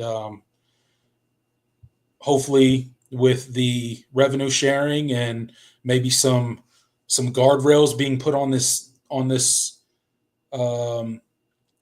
what we call NIL, which is essentially right now pay for play. Anybody can throw around any sort of money or pay any sort of high school kid or college kid at any program to come to their program without question. To me, the NIL is completely broken right now. It's a completely broken system. It's a system that needs some guardrails. I'm not against the players getting paid at all. I think they should absolutely be compensated. I think the revenue sharing is a great idea. They should have always been able to get a portion of that TV money that they bring in and year out that these universities get to keep. So I'm 100% okay with that. But what I'm not okay with is what we currently have in college football now, which is essentially a pay for play. Call it what it is. It's not NIL. This is not NIL. We keep talking like ESPN and Fox and, all the big media outlets in college football keep saying NIL, NIL, and even we do. It's not NIL. It's pay for play. These kids aren't doing anything to get this money. A true NIL deal is like, hey, you make X amount of social media posts and I'll give you $500,000. Or you do 10 commercials for me and I'll give you $2 million. That's NIL. Or you sell this amount of whatever, or you do this autograph signing and you get this amount of money, right? That's NIL. Not, hey, I'll give you $4 million to come be our quarterback at Miami. That's not NIL. That's pay for play. So I would love to see college football get to the revenue sharing, which the players should absolutely be getting, and get to some guardrails that really make this NIL true NIL and not just rich boosters throwing money around for no reason, because I don't think it's good for the sport of college football. No, that's just my opinion. Some people would disagree with me, but that's just where I'm at. Yeah, I mean, yeah, absolutely. And we'll see kind of, when, revenue sharing comes in and, how all of this starts to shake out. But yeah, I mean, this was especially this cycle, this was a particularly one in which Clemson was just vulnerable to guys being poached because for a lot of the reasons. I mean, obviously the negative recruiting, that's always a thing. But, ultimately, this was a year where, programs are anticipating revenue sharing and there were schools that were willing to unload, especially lesser schools than Clemson that were willing to unload their NIL chest to get, a couple of really, really high level players and overspend. And that's what happened. That's exactly what happened. So, and because there isn't any, like you said, there isn't any guardrails in place. There's nothing that says I can't pay this much for a kid, even though it makes no sense, in terms of, the pseudo market value would suggest it should be. So, the part about it is the NCAA can't do anything about it. Yeah. They got no teeth left. Anytime they try to do anything or enforce anything, somebody's going to put a lawsuit against them. And there's going to be an injunction put in, and that's going to be the end of that. So, yeah, I mean, even the little bit of rules that maybe are out there, they're unenforceable because the NCAA has no power. So we got to get to a better place in college football where, I don't know what the answer is. I don't know if the answer is major college football steps away from the NCAA and has a commissioner and, put some guardrails in, but somebody's got to be able to enforce some rules. We can't just continue down the road of college football is going to become the wild, wild west, where, it's complete free agency every single year on your roster. And, any school can come offer any amount of money to your player to leave and go. I mean, it's just, there's got to be some sort of structure and guardrails put in, and hopefully that happens sooner rather than later, because overall, I think some guardrails on the money and making it true NIL would be good overall for the health of college football. Yeah, absolutely. All right, guys, we'll leave the 2025 recruiting class there. Let's see. All right, make sure you guys are checking out the official X page of the Voice of College Football. Put it right here up on the screen so you guys can see it. The Voice of College Football Network. This is the official X page, the best discussion, debate, and analysis with no off-season. There's a lot of great content. They announce all the live shows that are up there, all the upcoming content, tons of college football news. You're kind of one-stop shop for all things college football. So go over to X and give the Voice of College Football Network a follow. And while you're over there, don't forget to give our buddy Jordan Bowman a follow as well. His handle is right there, right under his picture. Give him a follow on X. I promise you won't regret it. You might, who knows? But give it a follow anyway. Yeah, give it a shot anyway. Yeah, we have fun over there. All right, Jordan. The Senior Bowl and the Shrine Bowl practices are underway. Athletes out there competing at the highest level, trying to increase their stock, trying to get in front of scouts one more time to prove what they can do on a football field. And we got a couple Clemson Tigers involved, 3 to be exact, spread over these 2 games. Obviously, in the Senior Bowl, we have goodness. Why am I blanking? Who's at the Senior Bowl? Jake Brenningstool. Jake Brenningstool. Thank you. Jake Brenningstool at the Senior Bowl. What have you heard coming out of the Senior Bowl? How is Jake Brenningstool performing so far? Yeah. I've heard good things. He ran some smooth routes today. Especially late in the camp. This is a really, really loaded tight end class. So I'm going to be interested to see where he kind of slots in as his grade.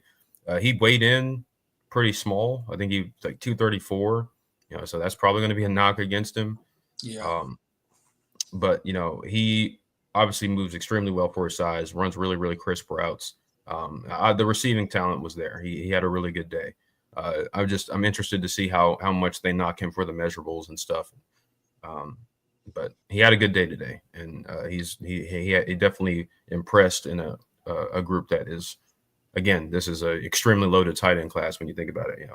Tyler Warren and Harold Fannin and Rondé Gatson and Mason Taylor. And, all these guys. This is a really Colston Loveland. Like, this is a really, really good tight end class. We'll see kind of where he slots in. In other years, he would probably be closer to the top, but I don't think they have him as like one of those guys that'll be picked in like the top 2 rounds. I think he's going to be a mid to late round pick. But you couple that with the measurables, really, really good length, but obviously he's not very very wide. He's not a plus blocker. And so that's, he's going to be a very, very interesting, eval for a lot of teams, because I think there's probably he's not going to fit into every offense. That's for sure. Yeah, certainly going to be a fit guy. But, regardless, another chance for Jake Brenningstool to get on a football field in front of scouts and really show his ability and the mismatch nightmare that he truly is against your nickel corners and your linebackers and your safeties. I mean, he's a guy that can really give defenses nightmares in the receiving game. We know he's not the greatest blocker out there. I think all the NFL scouts and teams know that as well. But, there's certainly a place in the NFL for a tight end like Jake Brenningstool, and wish him all the best. Hopefully he has a great Senior Bowl and really shines and is able to maybe increase his draft stock just a little bit. And shifting over to the Shrine Bowl, we got a couple Clemson Tigers over there. Obviously, safety R.J. Mickens is over there, as well as Peyton Page, both on the team. So, what have you heard out of the Shrine Bowl? Obviously, their practice is underway.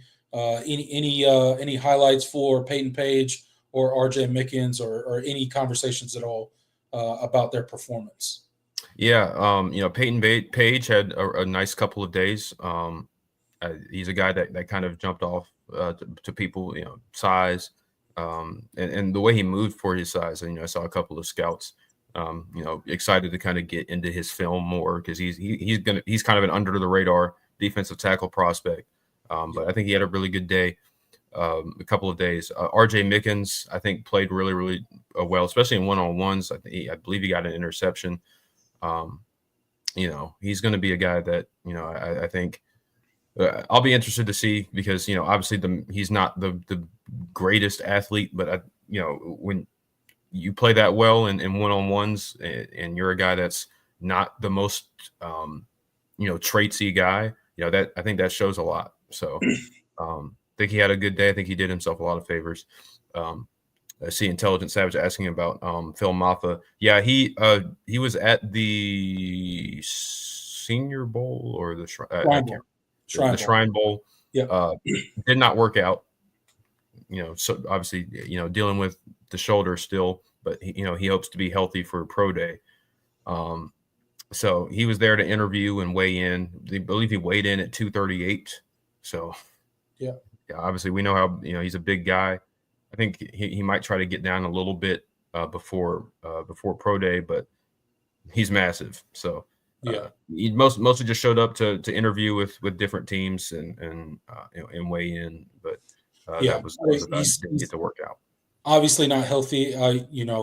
Surgically repaired shoulder, but I don't think it's going to prevent him from doing any major things at pro day. So he can still run. He can still catch the ball. It's just obviously he doesn't want to do any full contact stuff, but that's not required for the draft process anyway. So I think he'll be healthy enough to showcase what he can do on the football field. So absolutely.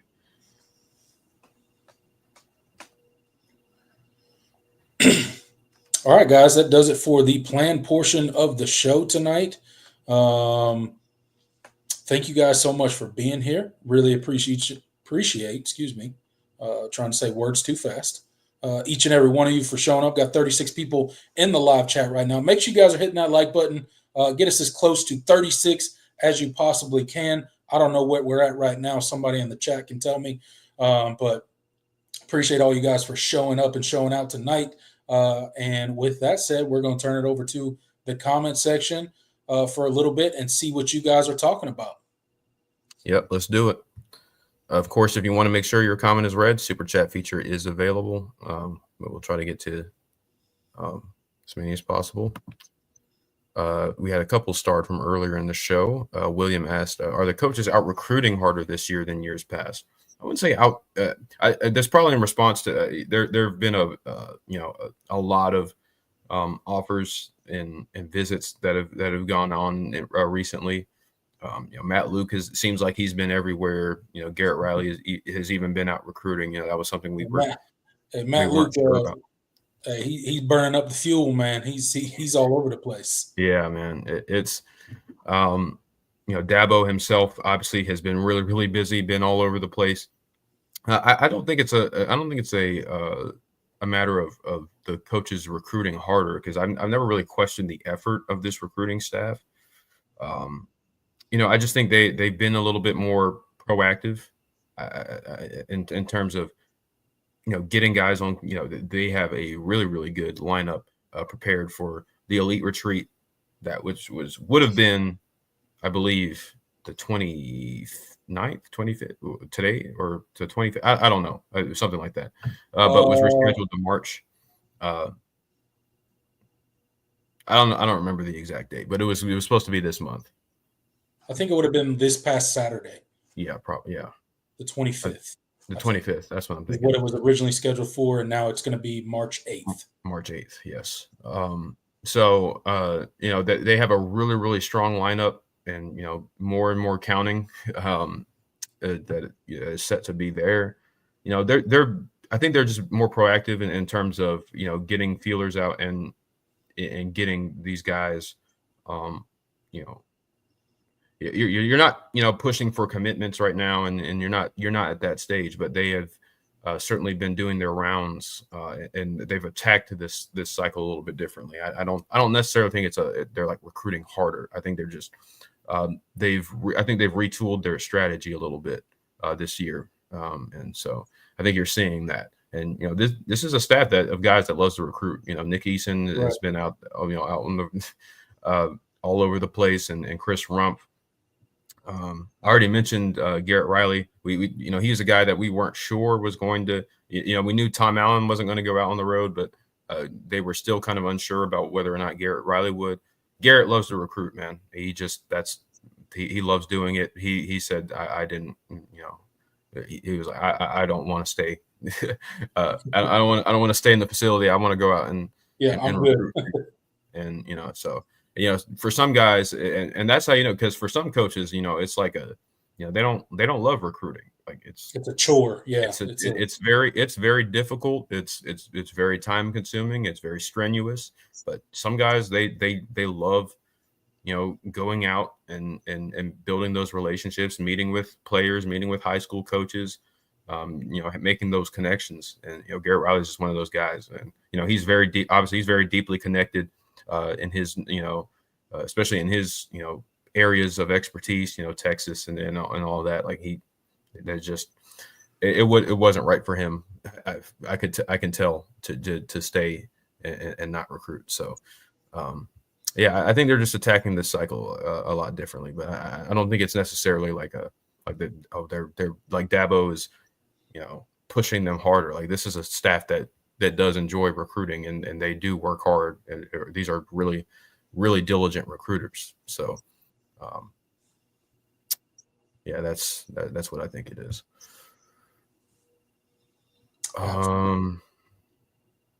David talking about Will Shipley. Stellar performance, man. And he had the touchdown late and all of that, but really like his impact was he had a big return and he made that forced a fumble on the return. Had like a 30-something yard return. Yeah. Obviously had that 57-yard big run at the end and then capped it off with the touchdown. It was pretty cool to see Saquon Barkley out there really hyping him up and happy for him. And just good to see him contributing to the team, right? Yeah. Being a special teams guy, obviously giving a ton of effort, forcing a fumble, big turning point in the game, shifting momentum. So, as you would expect, Will Shipley just trying to contribute in any way he can. And that's what he did in that game. Had a huge game. I think 160-something all-purpose yards is what he ended up with. And a touchdown and a forced fumble. So don't get any better than that. So and the beauty of it is now we got the Super Bowl coming, and regardless of which team wins, I know some people in here are probably NFL fans and are rooting for one side or the other, but the good thing as a Clemson fan is regardless of which side wins, there will be a new Clemson Tiger with a Super Bowl ring. So that's always good. Yeah, absolutely.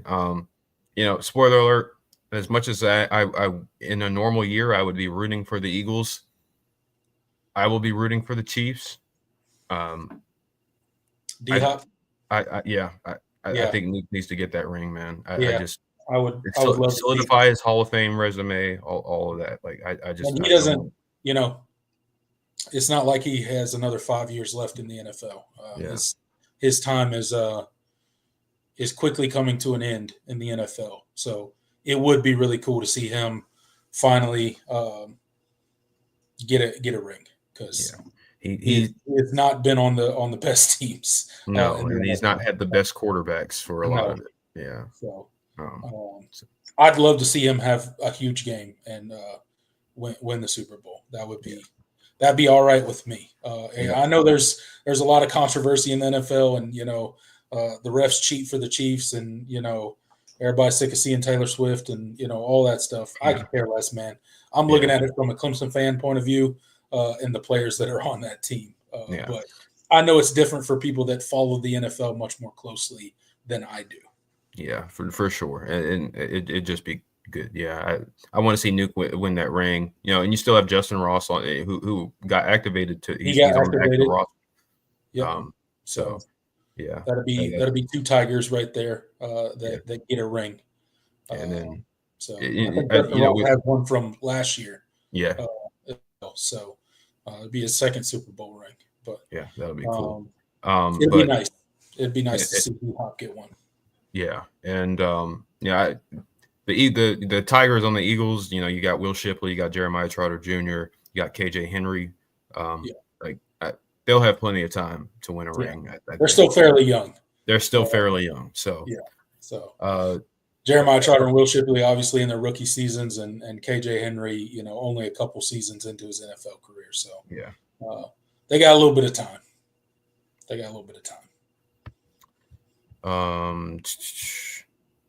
Desperate Men asked, do the teams get any input into their schedule, or is it just handed to them? They do get input. I do believe they non-con, they get input, I think. As far as the conference games go, I think that's strictly handled by the ACC office. But non-con, obviously, Clemson gets to set their non-con schedule. So yes and no. Well, yeah, and they set their non-con, and I do believe the ACC obviously will work around their those games but it's not like you can't just say we're going to play. Okay, so we have to play at Louisville this year. We're going to play them this. Yeah, like that doesn't. If you're referring to the Friday night game, no, Clemson has zero say in whether they'll play on a Friday night. I wasn't even thinking from that aspect, but but that too, Unless it's something like a South Carolina deal from this past season when they asked Clemson to move the game from Saturday to Friday, and they were like, absolutely not. No, we're not moving our rivalry game to a Friday.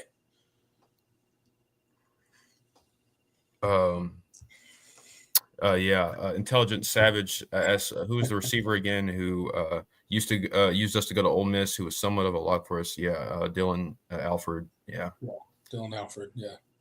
We got on that one. That was we did. That was an interesting that was an interesting recruitment for sure. That was ridiculous how that all played out. But I'm not too broken up about that one, but no, I'm not either. And just seeing how he handled the whole situation and how he went about things, I'm sure he's a talented guy, and I got nothing against him personally, but I'm glad he's not a Clemson Tiger. That's not the guy we need. Much rather have a Tristan Smith who, balled out at the Group of 5 level and is now trying to step up from a talent perspective into the Power 5 and try his hand at that. Much rather take a chance on somebody like that versus somebody that's just using you to get a little bit of NIL, a little bit more NIL from another school. Jay asks, is Barrett Carter the safest bet to be the first Tiger off the board come draft time? I'd say so. Yeah. I'd say so. Yeah. Yes, probably. I don't think any of the guys are going to be like first round picks. No. I think honestly, I think Barrett Carter goes in the 3rd round. If I'm being I was about to say I don't think we have any 1st or 2nd round picks. Which is okay.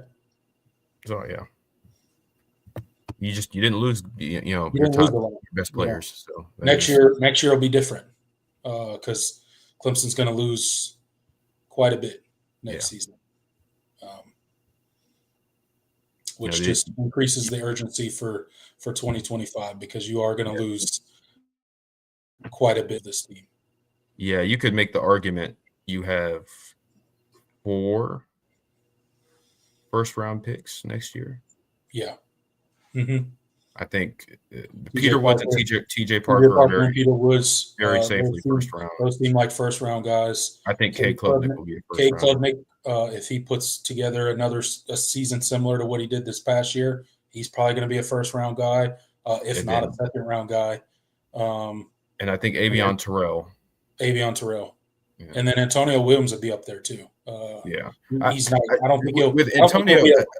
I don't think he'll be a first-round guy. But he'll be one of the. He'll be. I think the knock will be because he's kind of a tweener, and he's more of a size slot. Will be his knock. But I mean, just turn on the tape. The guy gets open, and he's plenty fast. And you still and Blake Miller. Oh, Blake Miller. Yeah, how could I forget about him? Blake Miller. Tristan Lee. He's got the potential. I don't think he'll be. I don't think he'll get to. I don't think he will either. But he's got the potential with year 2 under Matt Luke to take a huge step and become a much more consistent player. But Blake Miller, he's going to be up there. Yeah. You're gonna have a lot of guys that'll be drafted, but like in terms of potential first-round picks, I think you've got 5. Yeah, I was honestly surprised that we got him to come back this year because Blake Miller did not need to come back to college. No, he would have been just fine going to the NFL. But luckily for us, got him for one more year. Yep.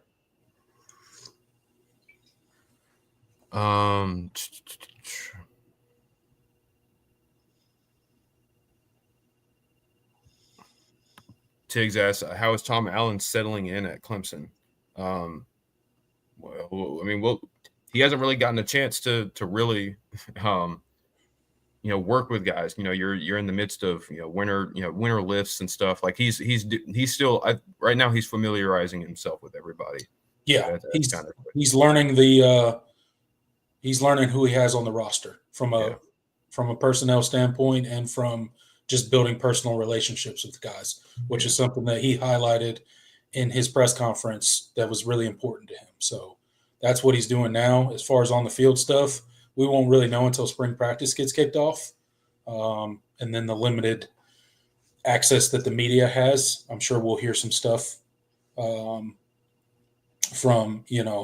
how the first couple practices go. And then, but I don't think Tom Allen's going to have any problems transitioning. Me neither. Pretty smoothly into Clemson.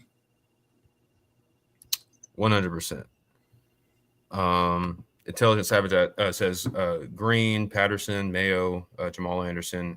Who do you guys expect to shine early on the most from a new defensive coordinator, Tom Allen? I think the first guy you mentioned, I think Stephylin Green is poised to take on a bigger role this year. I think he already flashed a lot when he played this year. I think he's going to take another step.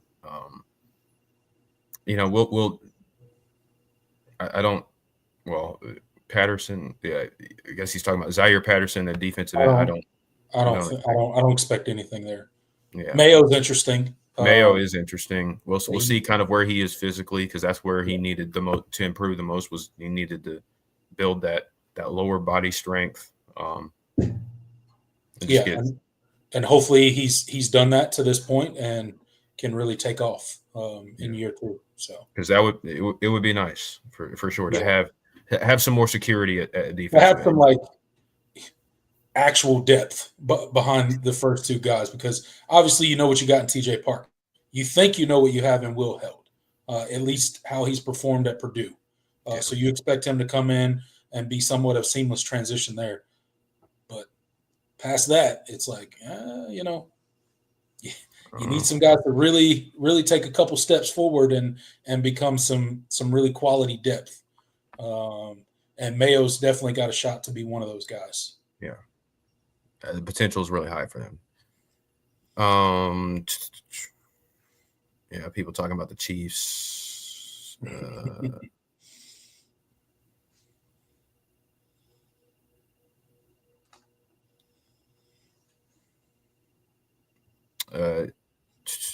want to get somebody. Let me try to get some more recent ones. Tiger Tom asks, what players are top Georgia Tech inbound transfers? Do you know where Georgia Tech ranks with NIL? Well, they did get AJ Hoffler, that's for sure. They had AJ Hoffler at a Clemson Georgia Tech like intramural hockey game. Like he dropped the first. I don't know what it's called. I'm not a hockey fan. What was that? They had AJ Hoffler at the club hockey at The Clemson Clemson, at a Clemson yeah, Georgia Tech club hockey game. That was yeah, Did you see that? I did. That was weird. Really weird. Yeah. Really strange. But yeah, got AJ Hoffler. They landed what's his name? I could just go pull it up, but to answer your second question, you know where Georgia Tech ranks with NIL, better than you would expect, but they're not like a huge NIL power. They just have done a good job at selectively, going after top guys, a couple of big names, and really swinging for them in recruiting and in the portal. So, but as you can see, they've had guys transfer out, a good bit too. Like, so they're not like retaining at a high level either. Eric Singleton, most notably, he was the top receiver available in the portal this cycle. He goes and heads on out. So, they are more equipped than you would expect, but they're not like. I think they're a unique threat because they do share a lot of Clemson's pipelines as far as recruiting. Atlanta, of course, and Georgia at large, and the surrounding areas. But they've been selectively like spending, for a couple of really, really high level guys, but they're not like loaded with cash and just buying everybody. They're not doing that.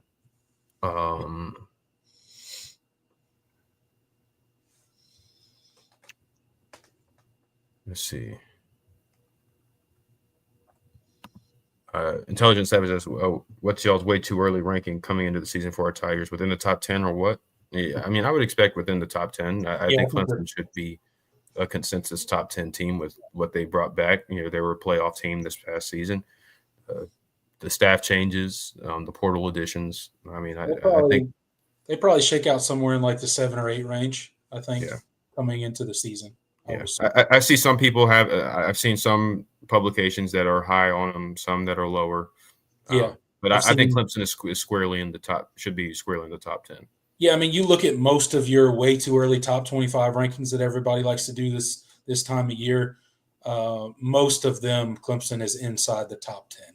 Yeah, I've seen them as high as 5. But most of them are inside that top 10. So yeah, Greg McElroy said that Clemson should be number 1. That was shocking. Yeah, I don't. I don't know about number 1 now. Like to me that's a little overrated heading into the season. Especially since he was very, very critical of Clemson during the season. I'm skeptical. Very critical. He's not a. Yeah, he wasn't very high on Clemson this year. No. So, I don't know. We'll see. But I think Clemson will be in the top 10 heading into the season. Yeah, Jay says, could you get double-digit picks in 2026? I mean, in terms of draft picks, it would take. You need if you tell me that Clemson has double-digit draft picks in 2026, I expect to be in that Final Four at the very least. Right. National Final Four, like this is basketball, but national championship game. I think national championship would with 11 draft picks or 10 plus draft picks. I think that would be an expectation. Will, we got in the chat, friend of the program, Notre Dame. Shout out to your Fighting Irish. I wonder why he's going to be a Clemson fan on week 1. He said. I can't think of a reason. I don't know what our game's got to do with Notre Dame. I don't know. Yeah, I don't know. But we love the support. Yes, that's right. Hey, y'all go check out Will. Does a lot of great work over on the Notre Dame channel. Check him out. Our resident. They just made a massive hire today. They got Chris Ash. There you go. Chris Ash, defensive coordinator. So that's a big time hire, man. Marcus Freeman's been killing it. Hey, man, that guy. They got a heck of a coach there, man. Marcus Freeman, I think, surprised a lot of people. I think there were some question marks when they kind of promoted him from within after Brian Kelly left about, was he ready for that sort of job? And clearly he has put all those worries to bed, if you will. And he was a guy that had some hurt. He had to jump through some hurdles. I mean, first year, they lost to Marshall and Stanford, and they were not beat Clemson. I don't like thinking about that game. But the staff that he's been able to assemble, and he's done well in recruiting. He does well really in recruiting. The portal. That's a heck of a coach, man. Yeah. Notre Dame got him a good one. So. I'm interested to see kind of what they do at quarterback, because I know they have CJ Carr coming in, and I know they're also like high on Kenny Minchie, who's been in the program for a little bit now. That'll be, because they're losing some talent, but they also have a lot of key guys coming back. They had a lot of freshmen and young guys that had to play this year, so they did. They're going to be an interesting team to watch. They open with Miami, right? They do open with Miami. Yep. Yeah, that will be a game to watch for sure.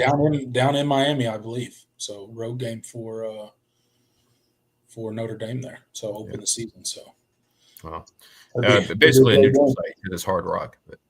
Yeah, I mean, nobody goes to Miami. Nobody goes there. For a fan base that has probably the largest presence, or one of the largest presence on the internet, they sure as heck can't fill a stadium to save their lives. So I don't know what that's about, but obviously Notre Dame man would nothing more than for Clemson to bash Brian Kelly's head in and make it 6 straight losses for the LSU entering a season. No love lost there between the Irish fans and Brian Kelly. Yeah, I do think Irish fans were very much vindicated this season, though. I think Marcus Freeman has proven he's squeezed more out of the Notre Dame orange than Brian Kelly did, than he ever did. Yeah. Then like what? How long was Brian Kelly there? I mean, Brian Kelly did take them to a national championship game, but they got destroyed. The program feels different. It does under Marcus Freeman.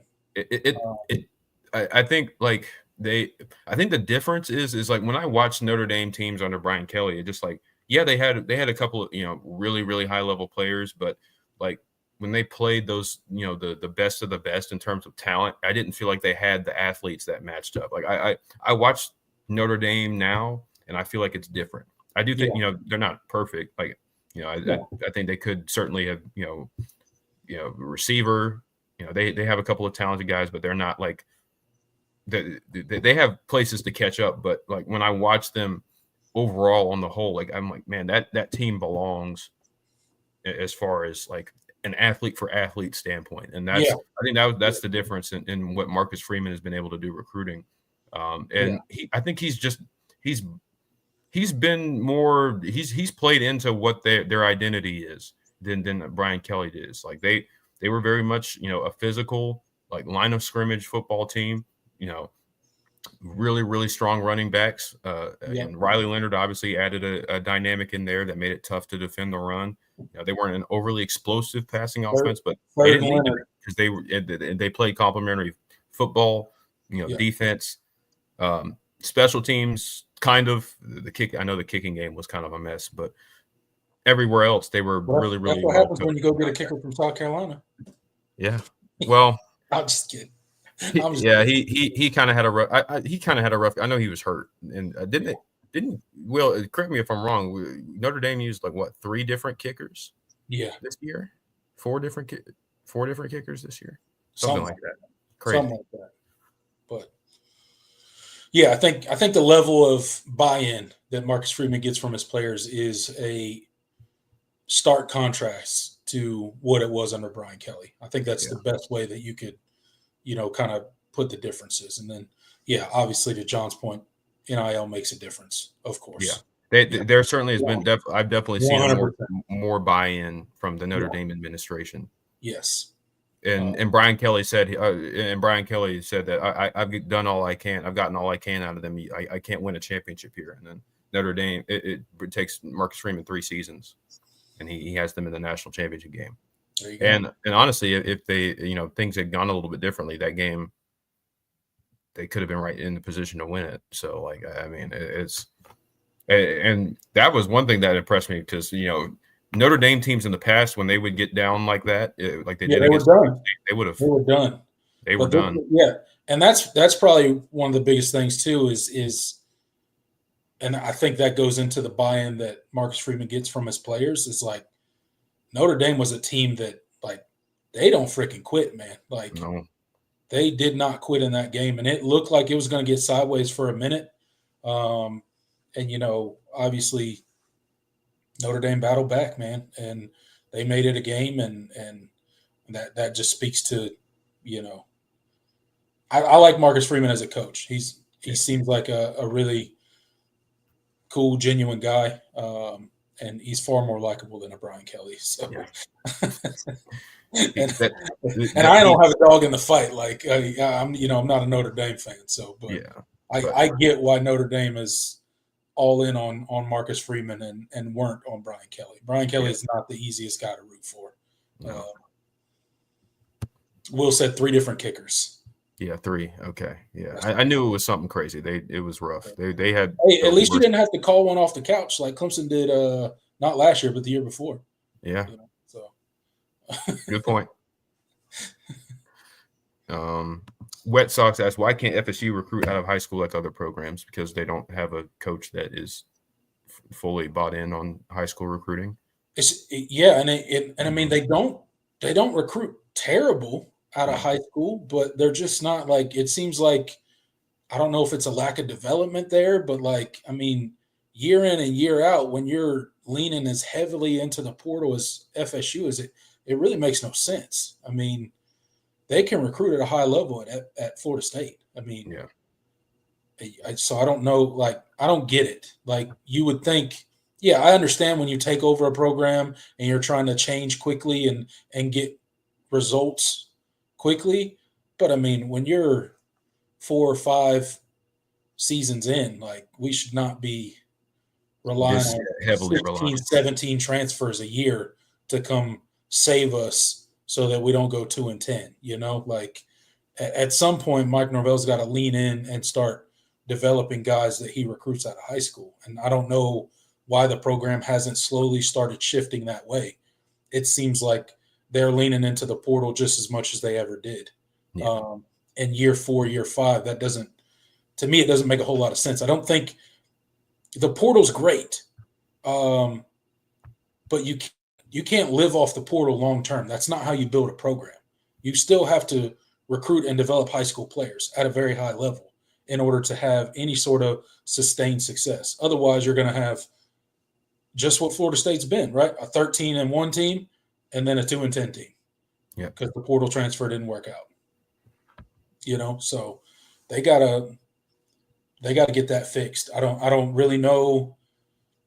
I mean, I don't know Mike Norvell enough to know his overall philosophy, but it seems that he's going to keep leaning into this portal regardless. So, I mean, we'll see how it works out for him. I mean, I commend. He's made some good staff hires this offseason. Yeah, there's been a lot of changes on the coaches, so so maybe that gets some stuff fixed, and you start seeing some of those high school players that they have recruited start to produce because of that.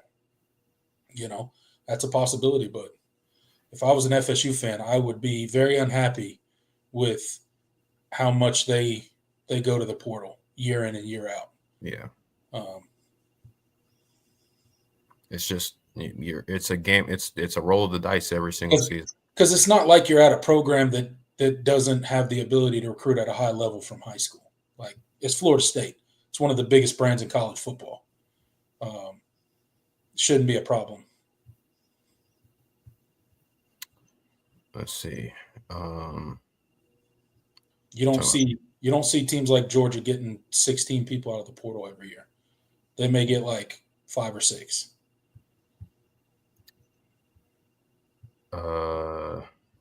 Dylan says they are wanting to keep the LSU and Clemson ranking near each other for a top matchup to start the season. Yeah, I mean, I think you'll see both teams within the probably. Yeah, that'll be a top 10 matchup to start the season for sure. No doubt about it. No doubt about it. David Lowry says, which one of the linebackers do you think will benefit the most from the Allen and Boulware combo? That's a good question. I mean,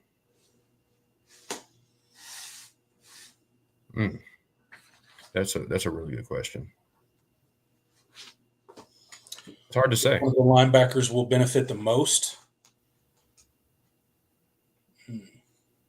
I think Wade Woodaz will be put in, some better situations. I mean, Sammy Brown, obviously, but your two starters. But yeah, I don't know. So like guys that we maybe haven't gotten anything out of to this point. Jamal Anderson. Maybe maybe under just a different coaching philosophy. Yeah, takes that step. Creighton, maybe a Drew Woodaz. Yeah. CJ Kuba Taylor, a guy they're really high on. They were able to redshirt him. Kobe McLeod. Yeah, Kobe McLeod, of course, is coming back. I like. We're going and naming all the entire, and of course Jeremiah Alexander coming in. Look, I think it could be Jeremiah Alexander. Yeah. Potentially. Yeah, I'd pick him, or I'd pick Drew Woodaz, just a young guy that I think physically is pretty athletic, and I think having a guy like Ben Boulware in the room, with the kind of overseeing of a Tom Allen, because Ben Boulware is going to bring the intensity to that room. You obviously know that, but what I don't think Boulware gets a lot of credit for is how intelligent of a football player that he was, right? Because he wasn't the most physically gifted guy. So he had to be very disciplined. He had to be he had to have a very high football IQ, and the intensity in which he approached the game with. I think that's going to pay dividends in that room, because you can't have a guy like that in the room, because he's not. Ben Boulware is the guy that's not going to let them get away with stuff, right? Like, he's a very intense guy, and he's going to expect them to approach the game with a similar mentality that he did. So I think that's a good thing for that room, for him to have somewhat of an expanded role there. And then having the seasoned veteran coach, 30-plus years of experience of a Tom Allen there as well. I think that's a really good combination for that linebacker room. So I would expect that there's a lot of growth in that room, hopefully, over this offseason. Because, again, just like defensive end, you need some guys to step up behind Sammy Brown and Wade Woodaz. Definitely. Yeah, talking about Peter Woods, top 10 pick. Yeah, he will definitely be one of the top defensive tackles on the board. Guaranteed. Yeah. Yeah. That dude's going to be a problem. Yeah. All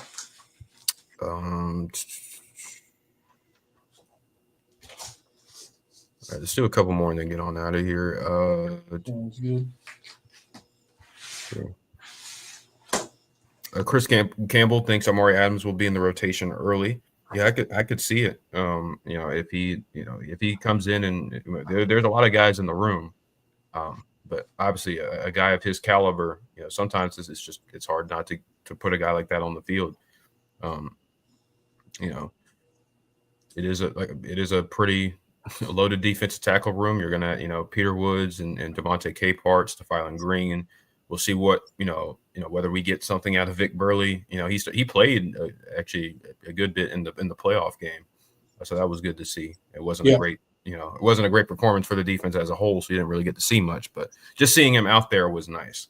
Of course, you got the young guys, Heaven Brown Schuler and Champ Thompson that are still there. But Amari Adams, you have a kid of his caliber, if he comes in and is too good and not to put in the rotation, then he's going to play. I think, because one position where Clemson has not been afraid to play guys early, if they're just that good, is defensive line. They've never not played those guys. Yep. So I could see it.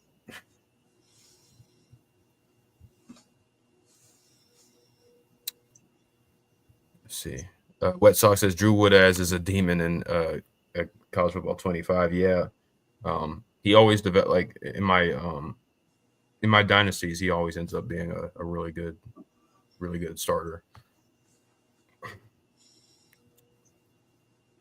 Dylan Spell says being able to suplex is pretty physical. Yeah. You don't need to teach them that. I'm not sure I want the penalties that come with that, even though that would be fun. Yeah, it's fun to watch, but the penalties aren't great.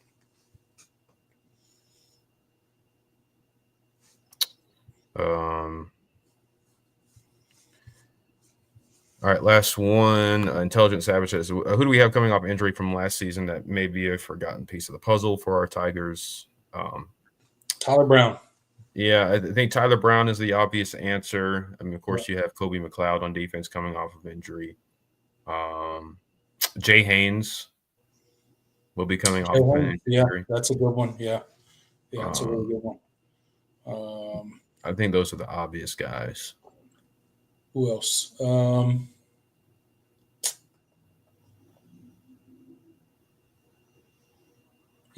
mean, you got some of the younger guys. Corey and Gibson was a true freshman this year, got to redshirt. He was coming off of a torn ACL.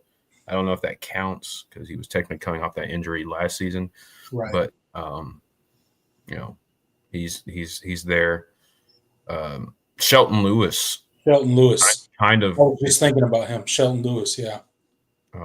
He kind of got lost in the sauce a little bit because of injuries.